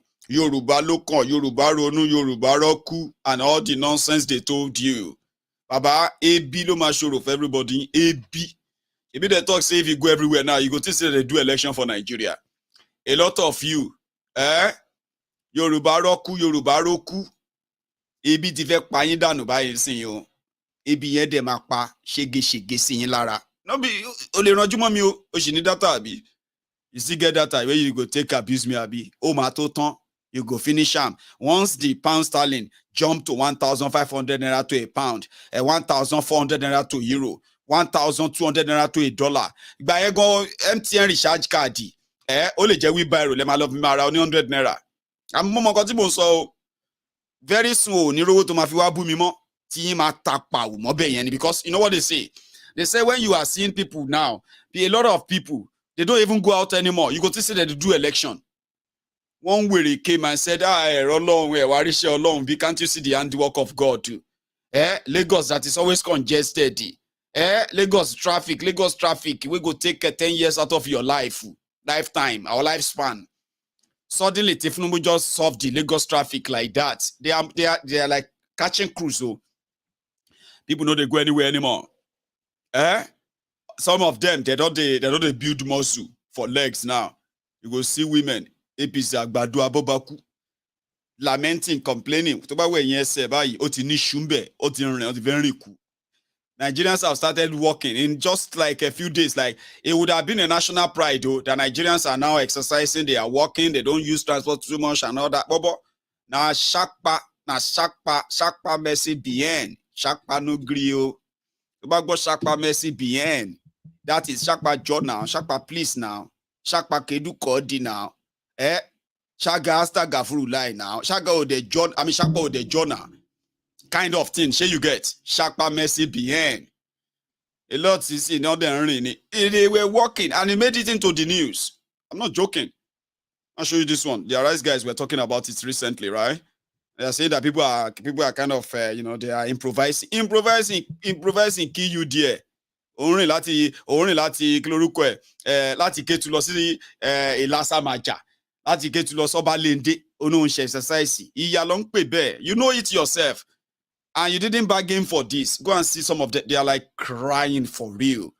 And some people are telling them that wait, Kolu is still coming. The policy. No, be so they tell you say make you wait for Bokwari. Enyala iniro no oponu ayerada alaye baje. You buy yara inje frying anyway. Enyala ye baje. 8 years under Bokwari, they were telling you, you need to give him time, and you need to wait. One of these days, Buhari is building a future for you. Bokwari now left. He went to London. No be Daura Hospital. He went to London. He ran away from all of you. Now you came back within 2 months. They don't shake your life from the pangolo that it has become. Until saw the korofomo pangolo etitiwaniwo otinjowo tietita finally. 2 months, I am blow down. Your life, everything around you won't collapse. Your blood pressure is going up, Abi. And somehow, somewhere came and they are telling you that give him time. Now, people will not like him are trying to destroy his name. I am destroy once or on destroying the Tinubu's name. Tinubu enemy. Oh, Shakpa mercy bien. Koya ko in case Shakpa ba Frenchy. Shakpa John now, in Louis Yoba, Kote Legbo. Shakpa, please now. I don't know the German of it. I don't know the Chinese or Mandarin of it. If I do, I will tell you. Sure you get. Remember this guy I played for you earlier?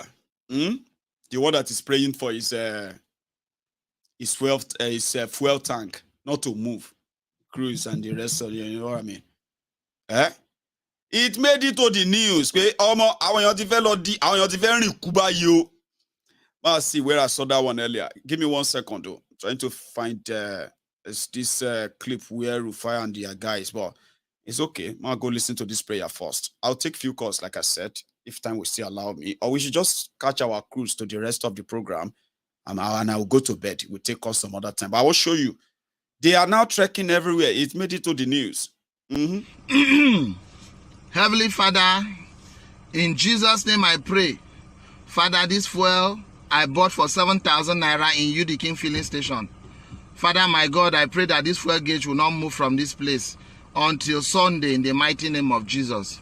As I move from place to place, from Manzayon to Tamunu to Ekpobasi, to Mbukpa, I move to Watts Market, I move to University of Calabar. As I move to Motala Mohammed Highway, State Housing, Aka Ifasa Resort, Parliamentary Extension. Father, I will move with this fuel. From Asa Resort, I will move to 8 miles, Blix Continental, Iko de Nebong, Ekorinam. Father, my God, Spring Road, I will move to Mbukpa. Everywhere I go to, this fuel gate shall never move in Jesus' name. Father, you said in your word in the book of Matthew chapter 7, you say, ask and it shall be given. Seek and you shall find. Father, I have asked. Your son, Engineer Mike, have asked. Father, let it be given unto him in the mighty name of Jesus. Father, my God, you have assured us in the book of Isaiah chapter 43, you say, fear not, for I have called you. I have called you by name, you are mine. When you pass through the fire, you shall not be consumed. And when you pass through the waters, they shall not overflow you. Father, as I pass through this fire of 510 naira per liter, Father, let it not overflow me. As I pass through this fire of 510 naira per liter, Father, my God, I pray, oh Lord, I shall not be consumed in the mighty name of Jesus. Father, I remember vividly when your son Jesus Christ was passing through turbulence. He said, peace be still. Father, I said, peace be still. Fuel gauge be still in the mighty name of Jesus. This 7,000 naira fuel, I will use it, Lord, in the mighty name of Jesus for 1 full week in Jesus' name. Father, I pray, oh Lord, I proclaim your word. If I be a man of God, of which I am not, Father, I declare by the power that raised Jesus Christ from the dead, that this fuel gauge, by faith, it shall remain here for 1 week in the mighty name of Jesus. Thank you for answering. We may be hungry, but we can manage our hunger. We may be hungry, but we can. We may be hungry.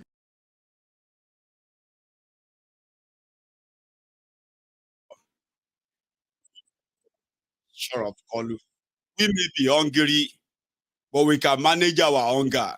You may be hungry, but they believe that you can manage your hunger. Anyway, I'll show you that one where it made it to the news, especially from Lagos. Now that Lagos local, Yoruba local. Now that center where Yorubas rejected Kolu. See what they subject them to in Lagos. I have seen some of you who have been like, now so they not be the same Lagos people. Not be the same Lagos people. No, don't do that. Oh, let's be honest. So let's be fair. Because a lot of you self, you know they take for some of you to carry down your brush and begin to paint everybody with the same color. All these Nigerians, they go just die. Maiyegun, leave them, let them die. What happened to those who stood up against them? They did stand up against them, didn't they? Millions rejected them. Oh. We saw that too. Lagosians rejected Tinubu. So don't start laughing at them and say, look at them, Lagosians, they are now trekking. See, they are now trekking. Instead of them to fight, don't do that. Don't do that. We look what you know when you are not being bammy. I don't know with the tank coach. We get some mad people where they here too, where they will try to kill. No different from that. It's like place where we say we cure different mental damages that Nigeria has done to a lot of people. So sometimes when you see some of our members who are sounding like they don't sound like us, they sound like people who say something like spanner don't lost for their brains, and you're like, I thought you are a Maiyegun supporter. Why are you talking like this? Sure, you get some of them, we are still working on them. It's a work in progress. So that is why when you see some of them here, you say, but you are Maiyegun, so why are you talking like we return Wombini? You can't make you if he didn't day. So when you see some of them, they will just pick up brush and they'll begin to paint everybody. Don't do that. Let's be fair. Let's kind of be fair. So Lagosians rejected the APC. Now them they use for news now. Say see Lagosians trekking. Some said now punishment for rejecting Kolu. Now it's so bad. That's one thing I don't like about us. All right. Or sometimes we kind of love to blame the victims. Sure you get. And he says, they deserve it, Jare. Everybody go die, Jare. I'm tired. I say, if you are tired, does that mean that all of us have to go and die? I mean, if I am not tired and you are tired, does that mean that all of us we should be tired? Well, am I going to waste my time, Jare? Everybody go down, Jare. Everybody just go. I say, I don't want to go that way. Sure you get. So we have them here. once they pick up the brush. Yorubas, you see, Maiyegun, you see, there's something I want to. You are doing a great job. You see, Maiyegun, man, Yorubas are very, very cunning. Yorubas are, you cannot trust Yorubas. Not you, Maiyegun, not your own Yoruba, because I know, say you are very, oh, Nikuri, my wine me. Why do you mean something Yoruba this, Yoruba that? And you want to take me out. So that, no, you, Maiyegun, you, this is not your own Yoruba. Or somebody come and they start saying that, hey, you see all these Igbo people, they are so proud. They always feel ego. They say, we're rating, come on. But Osita, you know that Osita, I prefer Osita Igbo. Like that kind of Osita now. Now that kind of Igbo I like. Now, Olori Ibu. You just brush, you don't painter. When the healing get to your side, you will drop the brush, you will understand the whole thing, and then you stop using that technique to escape your own echo chamber where you only hear yourself. Pangolo koro koro koro koro to you know, see that on MaiyegunsDiary Politico, all of us agreed that foolish people also grow old. So don't they look at me and say, agbalagba lo nba wi beyen.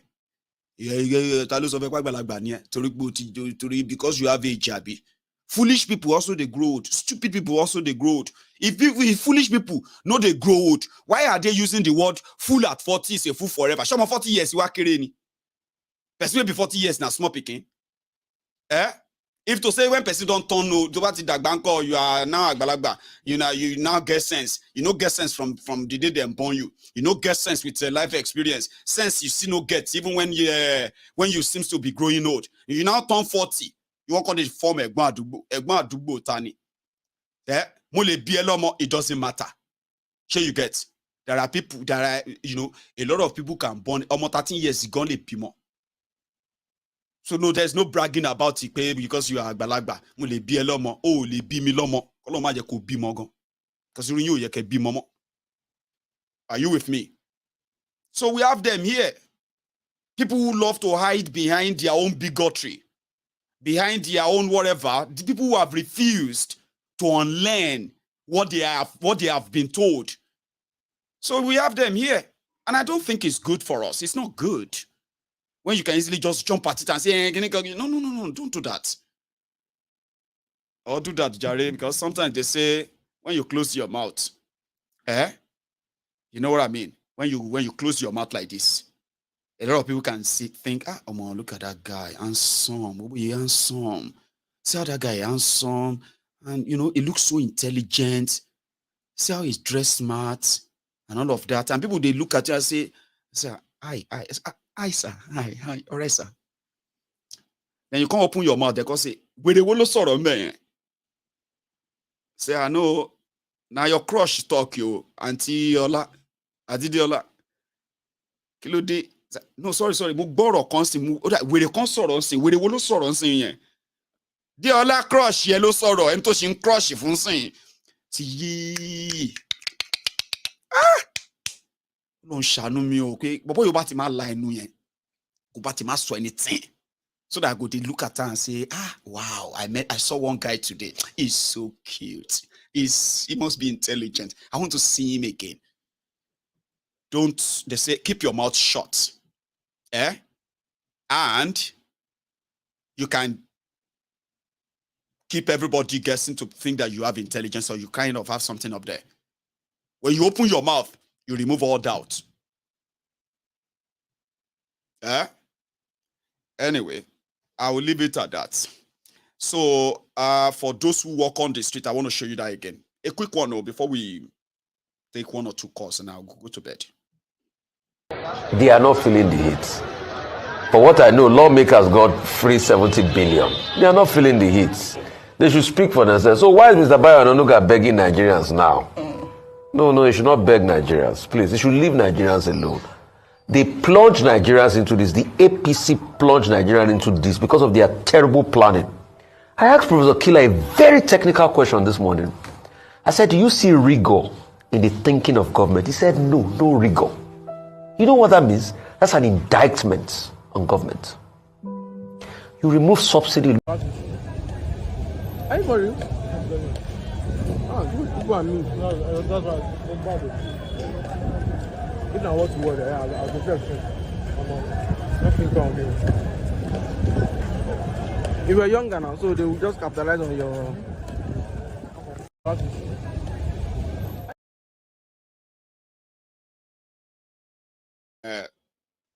Did you see that guy that wore white t-shirt and black pants? Yeah. It's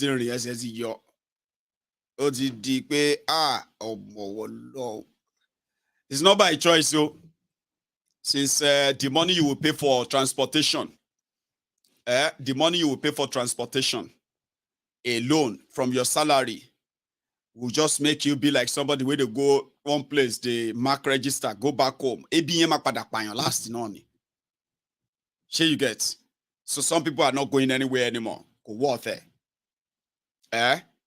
others who felt like, you know what, I'm just going to be using my car for Uber for day one. Now neighbor can't settle the fight inside their house. Because by the time he went and he came back, number one, fuel for tank don't finish, right? Money, no day. Because at the end of the day, the money he actually believe he made will not buy him another, it won't buy him another half tank that is going to take him out tomorrow. Now they would need to eat. Back to square zero. That's what people are actually going through. So nobody will teach you. Nobody will tell you. Maiyegun is just going to keep reminding you. For now, it be like say there's nothing you can do. And others said that, okay, what will happen after the tribunal and the court? I said they will figure it out. Okay? And you should never forget my word. My word is that a lot of you are not those who are going to break up Nigeria. You see, the revolution that will take over Nigeria is not going to be planned by anybody. It's not going to be anything that you're going to say, oh, you know what I mean? It's going to start. And the only shock that will happen is that the level at which people are going to respond to it. You see, this entire this whole thing, it has to calm down. Before you can begin to even figure out what do you want to do next. You see, this entire establishment, collapse, crash, right? And it's not just because me and you want it alone, no. You see, these guys, they will push you to do it. The day you are going to be shouting, freedom, freedom, freedom. I don't believe that video amo. They don't push us to the wall. Maiyegun, I will be here. To remind you. So I'll leave it at that. And then, should we still take calls? Are you sure? It's already like, I've actually spent 150 minutes. Or nearly. So I hear your voice. I'll take calls. So if you call me in right now, I'm going to pick it. Okay? And sure. Let's see. Did I just miss one there? I'm going to. Okay. So let's see this. Someone. So let's see this. Yes, I said it. Hello there. So hello, good afternoon, sir. Hey, good afternoon. I just lost one and I got another one anyway. How you doing? Okay, my name is I'm very well. I just want to tell you I like your show and it's very encouraging for young people like me who don't know something about Nigeria. Good job. Thank you. Sorry, I just kind of had a break there. Oh dear. She didn't even kind of tell me her name. Anyway, darling, I would love to know your name, ma'am. Okay? You didn't give me one. So I have another caller. I would love to. Hello there. Hello, sir. Maiyegun, good evening, sir. Hey, brother. How are you? I'm fine. Idris. Thank you always for enlightening us. I'm fine. Great. Yes, because the reason why I even called this night is particularly about that the increase in the school fees. I believe you all know that especially this UNILAG, they've increased their school fees by 400%. A DLI student, I'm speaking from perspective now, from real perspective now. A DLI student is expected to pay nothing less than 130 or 140,000 per year. And from what? What was it used to be like? Are you with me? Okay, no, that's it. Previously it was 120, 110. So gradually it is now increasing to like 130, 140. But the most shocking part of it was that 2 or 3 weeks before the exam, they just brought out one policy that every student should pay 15,000 naira. Now, sir, just ask me, what's the 15,000 meant for? After you've paid for everything, that 15,000 is only meant for electricity bill, utility bill, and which they've collected for it before. Now, at least in DLI, we have almost like 5,000 to, if I'm not exaggerating, almost 8,000 students. Now calculate 5,000, 15,000 naira, and then if not because of the students' agitation, they don't want the student to write the exam just because of 15,000 after you've paid for almost like 140,000. This is the real perspective I'm saying. Now they've included that. Now after much agitation from the students, they've now said, oh, this 15,000 it has now been inculcated into your bill that next year you're going to pay it. But the real shocking now that we've been hearing rumors that the school fees will now increase to nothing less than 300,000 to 400,000 by next year. And currently, a lot of people differ just because of this hardship. Now, is it not coming back to everyone now? Both the Abobaku, both everybody, not touching everybody. PDP, whether none of them, everybody will collect. Is it not touching? Well, time will tell, Sha. Thank you very much, sir. Idris, Nina is one, right? I have another caller. So thank you. If you are still watching, I managed to get 400 people to go back and like that video on YouTube. We still have over 3,000 of us there, which means a lot of you didn't even listen to me. You didn't care. Thank you. Hello there. Hey, Maiyegun. Hello, sir. Good evening. Yeah. Good evening to you. This is Austin from the state of Maine in the US. What do you mean by a state of Midwest? The state of Maine. M-A-I-N-E. I actually heard that, but something just felt like Midwest. I heard Maine. I was like, Maine. That's some small space there in the US. That's class. How you doing, Austin? Yeah. I'm doing all right. How are you? I'm very well. Thanks for asking. Yeah, man. First of all, I want to thank you for your program, for always enlightening everybody and all what you do. And I try to like your program every day as soon as you start. Thank you. I watch, sometimes I'm on my phone, sometimes on my iPad, on my laptop, or my TV. Kind. Thank you. So I make sure and I try to share it. So, but the thing I just want, my point is, I have a few points, but I will just go to like two. One, the forced scarcity in Nigeria and the whole issue. I mean, it's kind of funny because I think Nigerians really don't know what they want. See, when before the election, I've been watching your show since I think the Kalu, introduce you. But I've never called. I just always watch your show. I enjoy everything you do.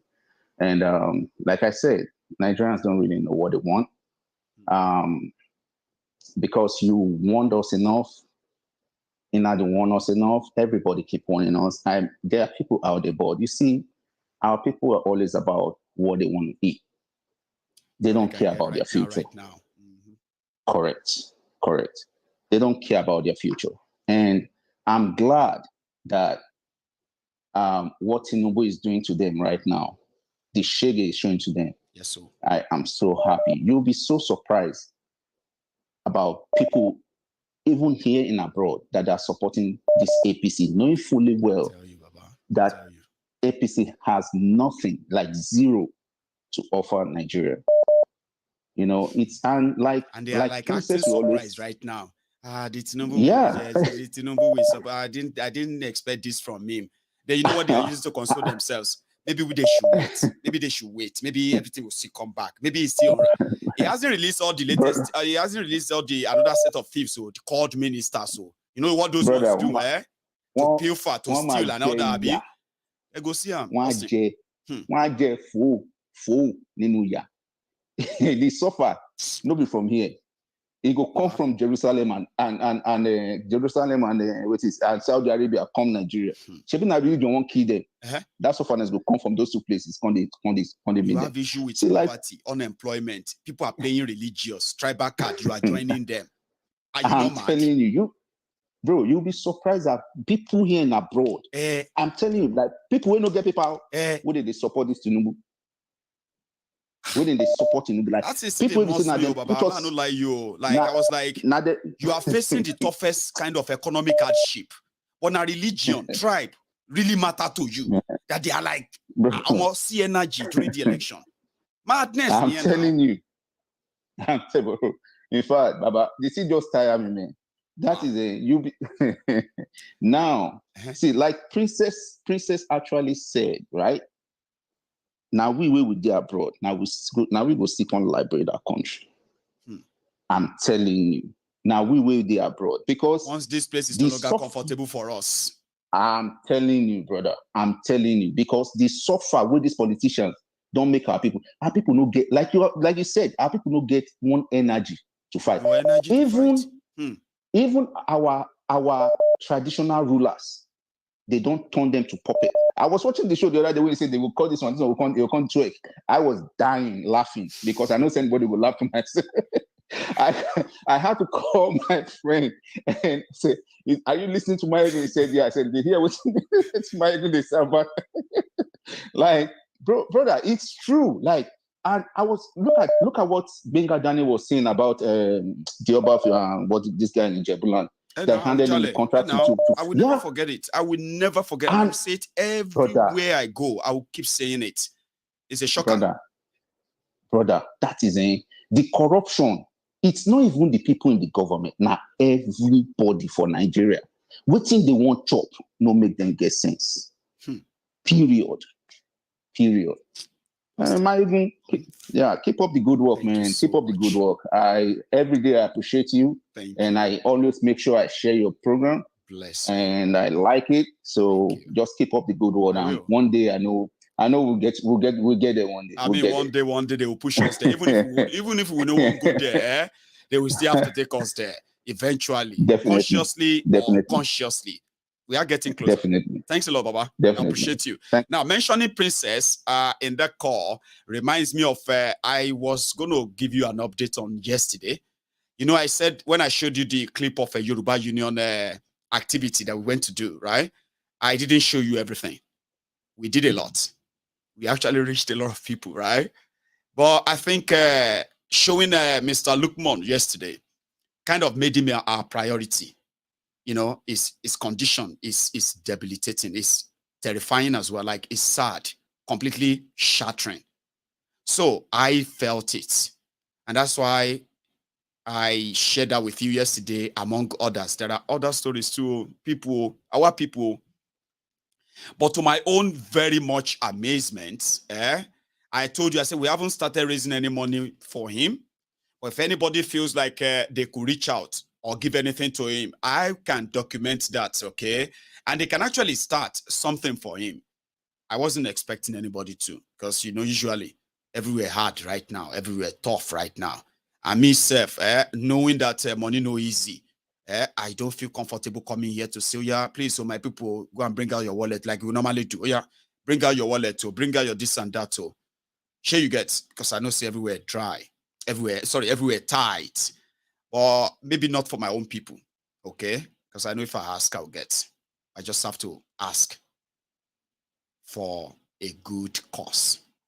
So I went to bed and I woke up this morning.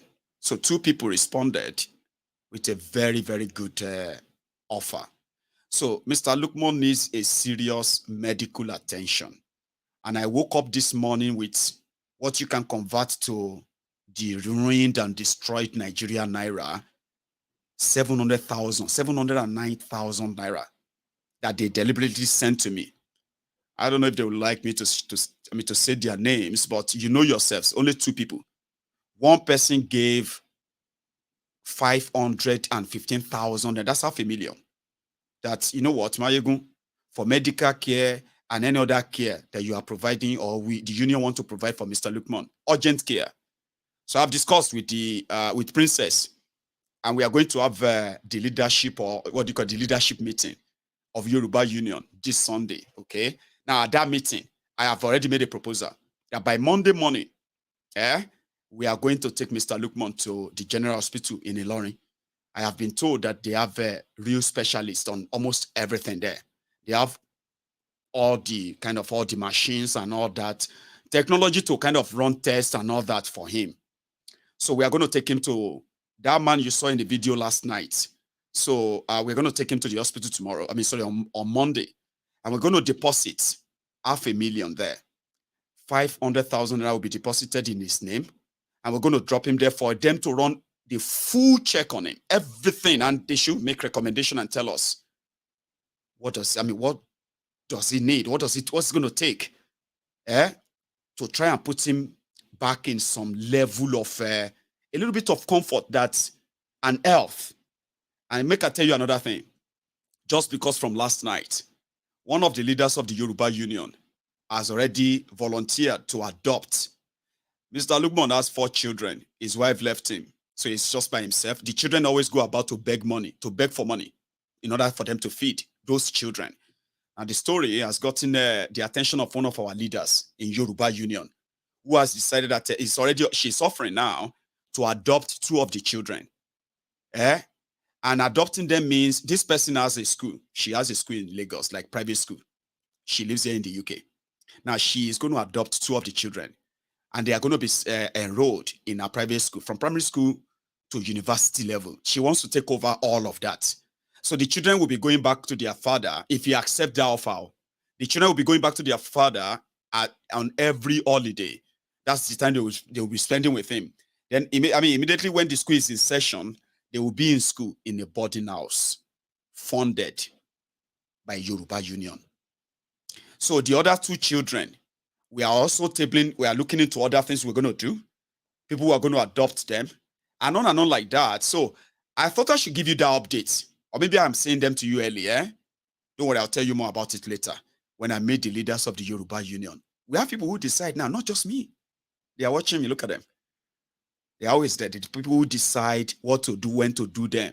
How much money do we have? What do we have in savings? What do we have in, that stuff? Me, Maiyegun, the convener, all I have to do is just to listen to all the ideas. And if I'm on the side of any good one that we all decide to go for, that becomes our next project. You can join us. Yeah, you can.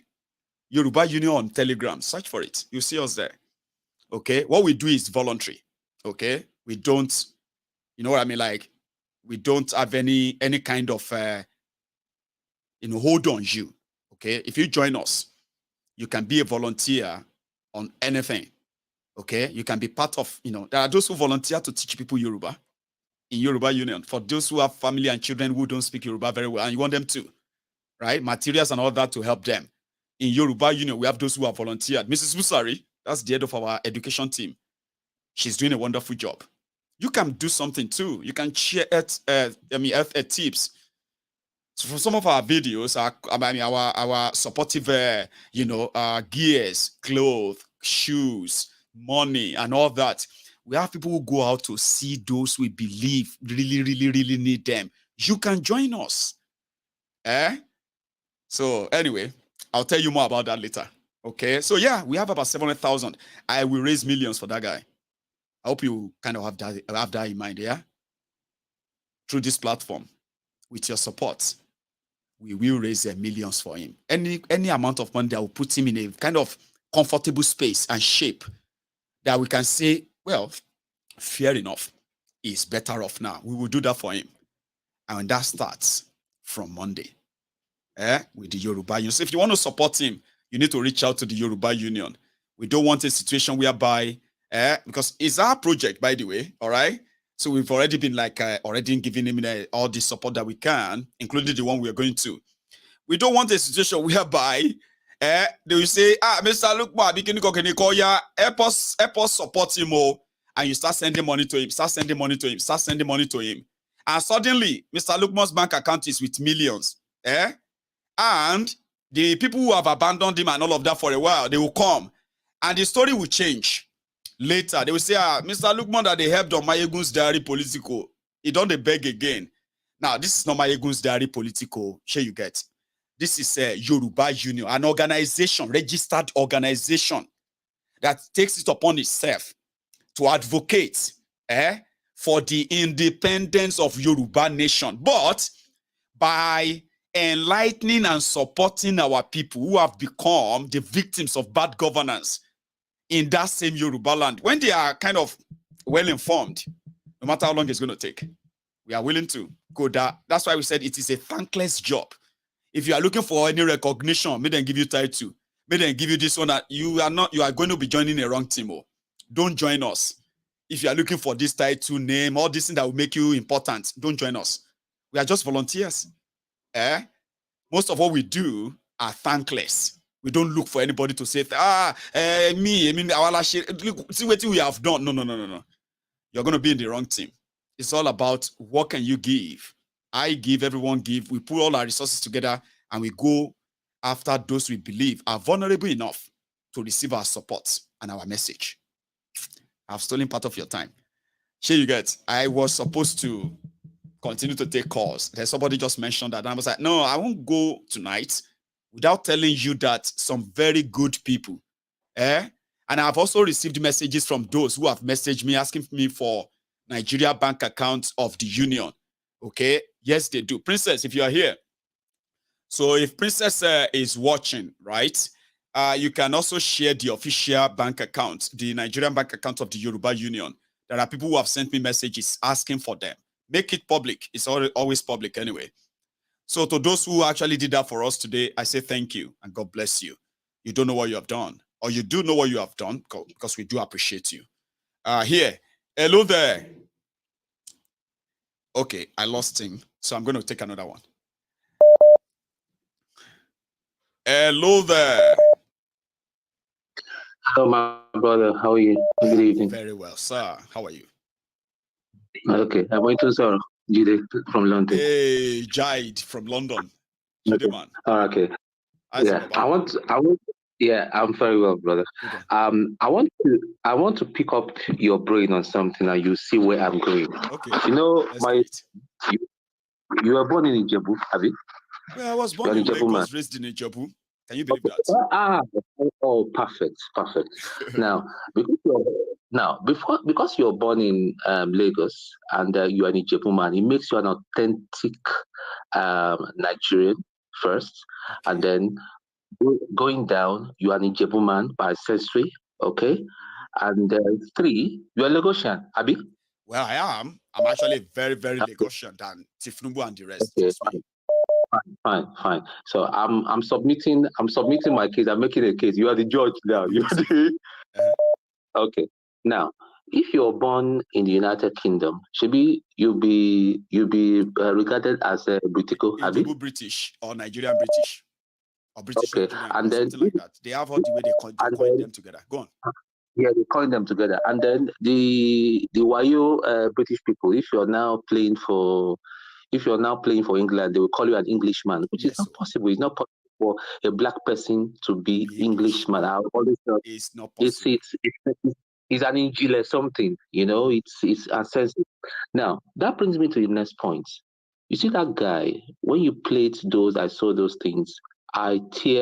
Tears started dropping my eyes at the girl, and I said, "This is the situation, not just in Yoruba land, but across Nigeria. And yet our politicians are so heartless.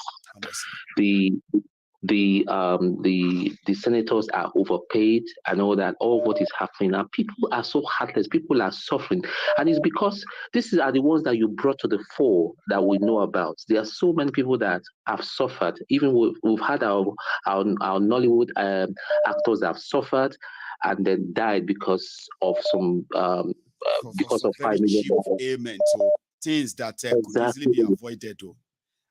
Exactly.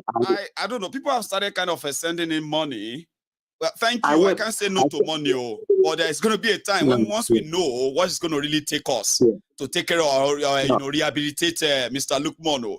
Somebody just sent me over £100 in cash app. Thank you. No, Mr. Taiwo. No. What? Go on, please. Jide, please. Sorry about that. So what I'm going to say, this thing that we saw yesterday is beyond Yoruba Union. Yoruba Union, Biafra, and everybody, we are all brothers. Yes. Regrettably, there's this person, I don't want to use a curse word because it nearly dropped from my mouth. And I asked him, are you not a human being? He was saying that we should check his political leaning. Oh, I saw that. I just deliberately ignored that. There are people like that. I just ignored that. That is not nice at all. I don't know whether the gentleman is watching. That is not nice. You need to ask your question. Your humanity. Where is your humanity? So, based on that, I was born in Lagos, but I've spent a major part of my life in the UK and all that, and that makes me, although I'm not Yoruba, but I speak Yoruba more than where my dad is from in the East. That makes me a Yoruba person, so I can benefit, even say, I'm part of the. Bust your brain, Jide. Bust your brain a little, right? The number of people who are actually messaging me, who said from last night till now, I've received about 4 messages.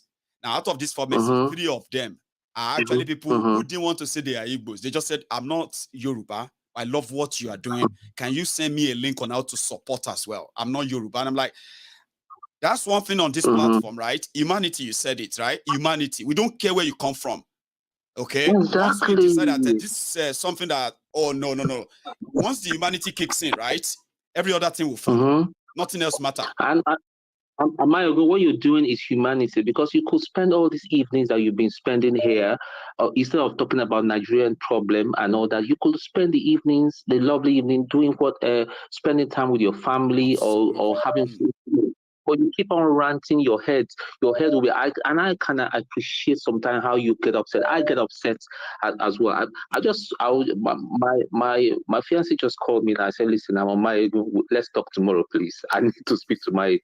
So please, if you could kindly, so please, if you can kindly send me the link you see my number, if you can send it to me, WhatsApp it to me, I'll be here. And then if you can ask the Yoruba Union, and at least that the membership shouldn't be just people that are Yoruba centric. People that are born is always open. Jide, we already have non-Yorubas within us as well. They are mostly observers, and I see them all the time. They're just there observing, not unruly or in any way.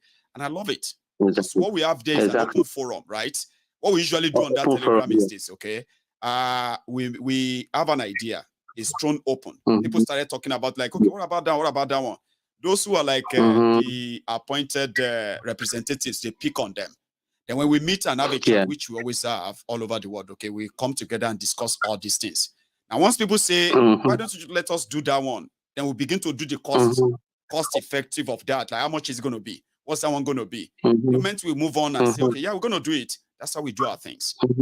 Because it's mostly voluntary, you get. Not that anybody is giving us anything from anywhere, just us. And lastly, I know you're not a very religious person, but I find it bizarre and unnatural that somebody stepped out the early wee hours of the morning to pee, and then he stepped on something. Not that it was an animal that bit him and he was infected from the wound, and I think that man. Apart from our money, we need to also support him with what money cannot buy, and that is our best wishes and prayers. And that is where I want to come in. So if you can just send me all the details and all that, I would. And if you can, I don't know whether you have another video, because I've got some other groups that I belong to. I can actually show them and say, listen, hey guys, this is this. Is there any way we can reach out to these? I have other videos, but something, right? They are so kind of touching and important, right? That I would end up having to run a full show on it one night. Okay. To show all of that's fine. Who we have met. There is a lady. Let me tell you one story too. Like you ask now, okay? There is this woman. She's also very much disabled. All right. And she is a very good weaver. She weaves cardigans, jumpers. Okay. Right? Now, the way she has been sustaining herself was that somebody would go and look for if you want to do a jumper, for example, right? So I would say, I have somebody who can do it for you. Sure, you get. And they will say, okay, how much is it going to be? For example, I can say, oh, it's going to be 600 naira, right? Now, from that 600 naira, she herself, who is going to and weave all of that, she will only make 200 naira from it. Even if they say 1,000 naira, she only makes 200 naira from it. And she can take days to make one sometimes, right? Now, that's how she's been surviving. So she's now made few, right? She's made few that she was displaying. And I said, with 500,000 naira, invested in a business, I can turn her, and all of us here can give us support. We can turn her into an international businesswoman that is making a handmade, hand weave, what have you. So disability can become ability in that regard with little support. So I will need to run a program on so many of them. You get what I mean? There's some organizations. There's an organization that I even know here. There's even organizations that I know here and all that. They can even reach out to come to Nigeria if need be and all that. And they will through us. And we are registered, by the way. We are not just somebody who names us. We didn't just name ourselves. If you go onto their CAC in Nigeria right now, we just search for Yoruba. Karo Ojire. That's the registered name. Yoruba Union. It's going to pop up on their website. Everybody should go and try it. Sure, you get. So it simply means that everybody that is working with us and everything that we are doing, we have to keep record and document. Sorry to interrupt. Just to reiterate again, if you can leave the link again on the description link on the on YouTube, where to click to join. Yeah, I'll be very good. I'll drop that. I'll do just that. Yeah. Don't worry. Then you can follow us up through that. Okay. Thanks so much, Jude. Okay. God bless you, sir. Good evening. Too kind. Thanks, man. Yeah. So I have another caller. Thank you so much, Fumi Olemo. I don't know if I pronounce that very well. You said that is for Mr. Lukman, of course. Okay. So, however, it is better to use the Cash App or use the PayPal. So I have received another tenner on PayPal from somebody. So for now, I can't give you all I have. But like I said, once we take him to the hospital, and they are able to run the check and tell us what is really wrong, okay? Somebody said that we should also go spiritual. I was like, pray for him, okay? But when it comes to medical, I want we would like to have answers, answers to what is going on, not that just pump money at it, And if you have to take him out of Nigeria, we can afford that. Or are we going too far? We can afford that. Sure. Hello there. Hello, Maiyegun. Hello, sir. How are you? The CEO. Yes, sir. Of Temple. I salute you personally. I salute you. I really appreciate. And I've been following you for 2 years plus, and I've been making efforts for me to get in touch with you. I know that, but I'm always on the queue. This is my first time where the line went through. Finally, you are here with me. I got my listing back anyway. That's why first timers. I actually appreciate it. Okay, and I'm calling from Dublin. All right. From Dublin. Your name? Yeah, nice one, man. Nice one, bro. Nice one. First of all, I just want to congratulate you and thank you for everything that you've been doing. Okay, you are an eye opener. All right. If we've seen 3 people or 2 people like you, I won't lie to you, right? Where we came from could not be perfect, 100%. Okay. So I must thank you very much. And I don't really want to go into details, but I just call you to thank you for every single thing that you've been doing. Thanks, okay. For your humanitarian, for your generosity, exposing politicians, the Carlo and all that. You know what I mean? I appreciate that, man. I appreciate that, bro. Thanks. Okay, I appreciate that. One love, man. One love, bro. Yeah, you have a good one, eh? Thanks a lot from Dublin. Right. That's a class. I love Dublin people. do you have a name for Dublin people? Like, you know, Londoners are Londoners, and then Glaswegians, the Glasgow people are called the Glaswegians, right? I don't know what they call the Dublin. I don't know. Right. Do I have another caller? Hello, can you hear me? All hail Biafra, all hail Oduduwa. All hail Biafra, all hail Oduduwa. Brother, how you doing? Yeah, I'm good. One nail today. It's a long night, so imagine, we are almost 3 hours, and people think that, stay on Maiyegun. This weekend. I don't know how you do it. I don't know how you do it, man. Much respect to you. Thanks, you know, the energy, the energy you're giving out is marvelous. It's very therapeutic, healing. We need you. Listen, we appreciate you. Thanks, man. We really appreciate you, man. You're really changing lives. A lot of us are depressed. A lot of us are suffering from deep depression. Yeah.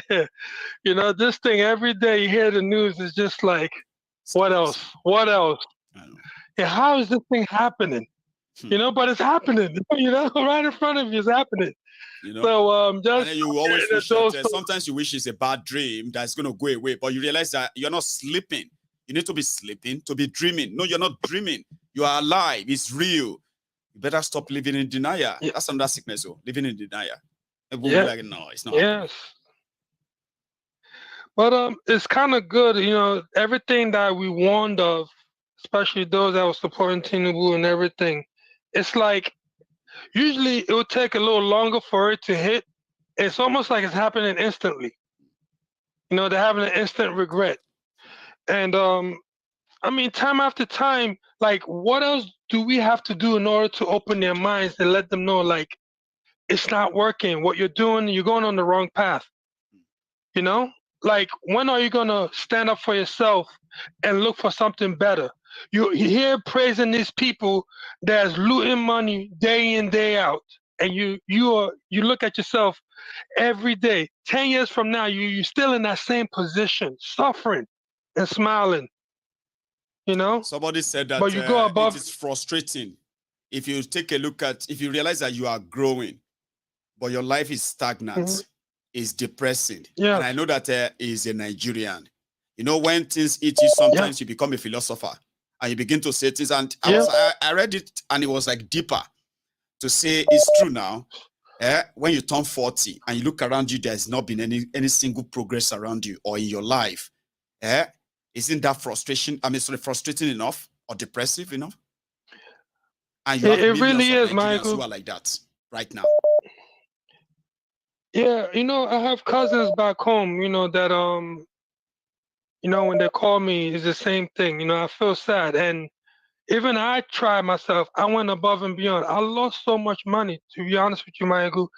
If I would have saved that money that I lost trying to help them back home, I think I would have been in a better position to actually help them now. Wow.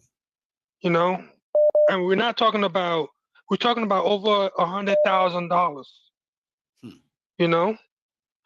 So it's frustrating for us in the diasporas because they're hurting. It's affecting us also. It's affecting everybody. There's no escaping it. And then some you're trying to trying to tell them, listen, we need to do something about this. It's like they're fighting you. So it's like, Maiyegun, like, keep doing what you're doing, keep pushing forward. You got my support 100%. I'm gonna donate towards this movement. Biafra got you. Free Mazi Nnamdi Kanu, free Sunday Igboho, free all the innocent people locked up unjustly in that damnable zoo called Nigeria. Oh, yeah. All hail Biafra, all hail Oduduwa. Yeah, all hail Biafra, all hail Oduduwa. Thank you so much, brother. Right? I'm thinking of calling it tonight. I know a lot of us still probably want to call it, but I am going to plead with us that let's do that some other time. I'm sorry I took all your time. I took 2 hours. I shouldn't have. I should have, but somebody told me that we should continue with the cruise. Maiyegun, continue. Don't share you get. But we'll continue later. Okay. Thank you so much. all of you, with your generosity, for your support, and for always believing in your GO, the General Overseer of the Temple of Truth. We have one currency that we trade here, and it is called trust. So I have earned people's trust, and I am the banker of that trust. So which simply means that if you see some certain things around there that look so kind of unreal, they are real. So as we are talking right now, the man we met yesterday, I can tell you now that with what I have seen so far that are coming in, or more, so he's probably already, we're already having close to 1 million naira, okay, as a Yoruba Union. And Princess, I told you to share that Nigerian bank account number, the Karo Jiri account number, that goes straight into the Nigerian account as well, right?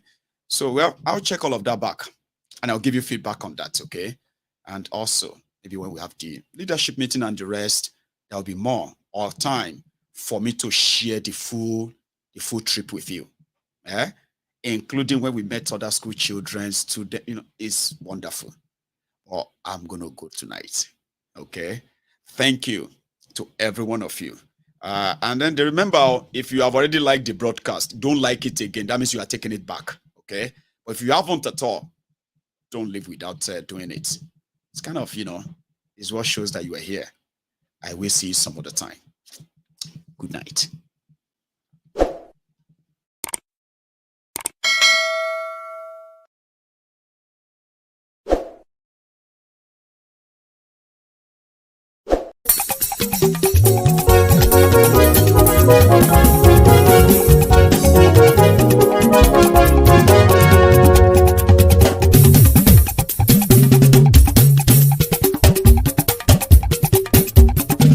Maiyegun làwa mọ̀ làmọ̀ tó dòdòdò. Maiyegun Diary Maiyegun number one. Maiyegun làwa mọ̀ làmọ̀ tó dòdòdò. Maiyegun Diary Maiyegun number one. Maiyegun ti dé o ọ̀rẹ́ ará ìlú. Maiyegun Diary Maiyegun number one. Lórí Facebook, lórí YouTube. Maiyegun Diary Maiyegun number one. Gbogbo bó ṣe ń lọ ni Maiyegun já wa sí. Maiyegun Diary Maiyegun number one. Àṣírí ọ̀jẹ̀lú kì í bò níbẹ̀ o. Maiyegun Diary Maiyegun number one. Bó bá ṣe eré àní Maiyegun máa wí. Maiyegun Diary Maiyegun number one. Ó sì tún ṣe eré wàá gbọ́ níbẹ̀ o. Maiyegun Diary Maiyegun number one. Maiyegun Diary Politico. Maiyegun Diary Maiyegun number one. Godfatherism kò sí lọ́rọ̀ Maiyegun. Maiyegun Diary Maiyegun number one.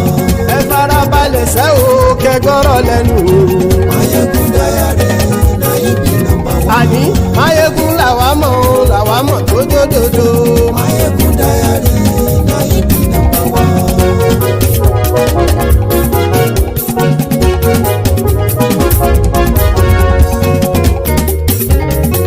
Àní ẹ̀sùn rákì. Maiyegun ti dé.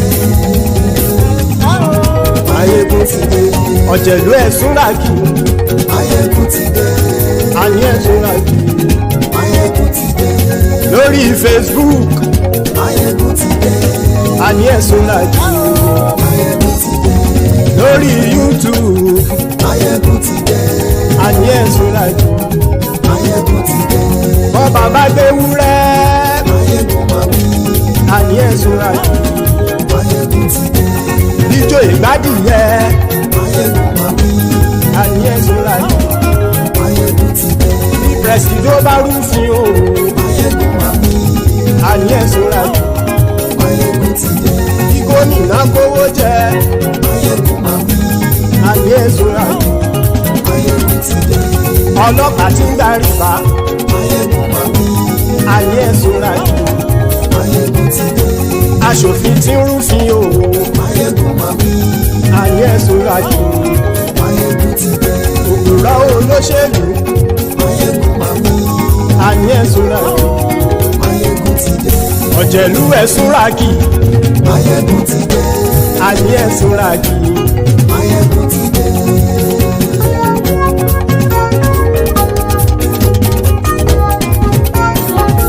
Maiyegun ti dé. gbogbo ọ̀jẹ̀lú ẹ̀ súnra kì. Maiyegun ti dé. gbogbo ọ̀jẹ̀lú ẹ̀ súnra kì.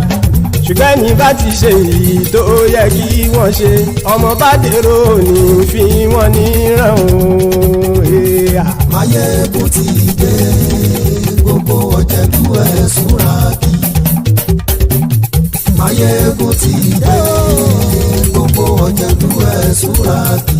ṣùgbọ́n ní bá ti ṣe èyí tó yẹ kí wọ́n ṣe ọmọ bá dèrò ní fi wọ́n níran. wọ́n fowó bẹ́ẹ̀ o Maiyegun ó sọ pé wọ́n ò bẹ́ẹ̀ wọ́n fowó bẹ́ẹ̀ Maiyegun ó sọ pé wọ́n ò bẹ́ẹ̀ oníkan ṣáàtì ṣe èyí tó yẹ kí wọ́n ṣe fáwọn ará ìlú tó gbé wọn débẹ̀ o. Maiyegun ti dé.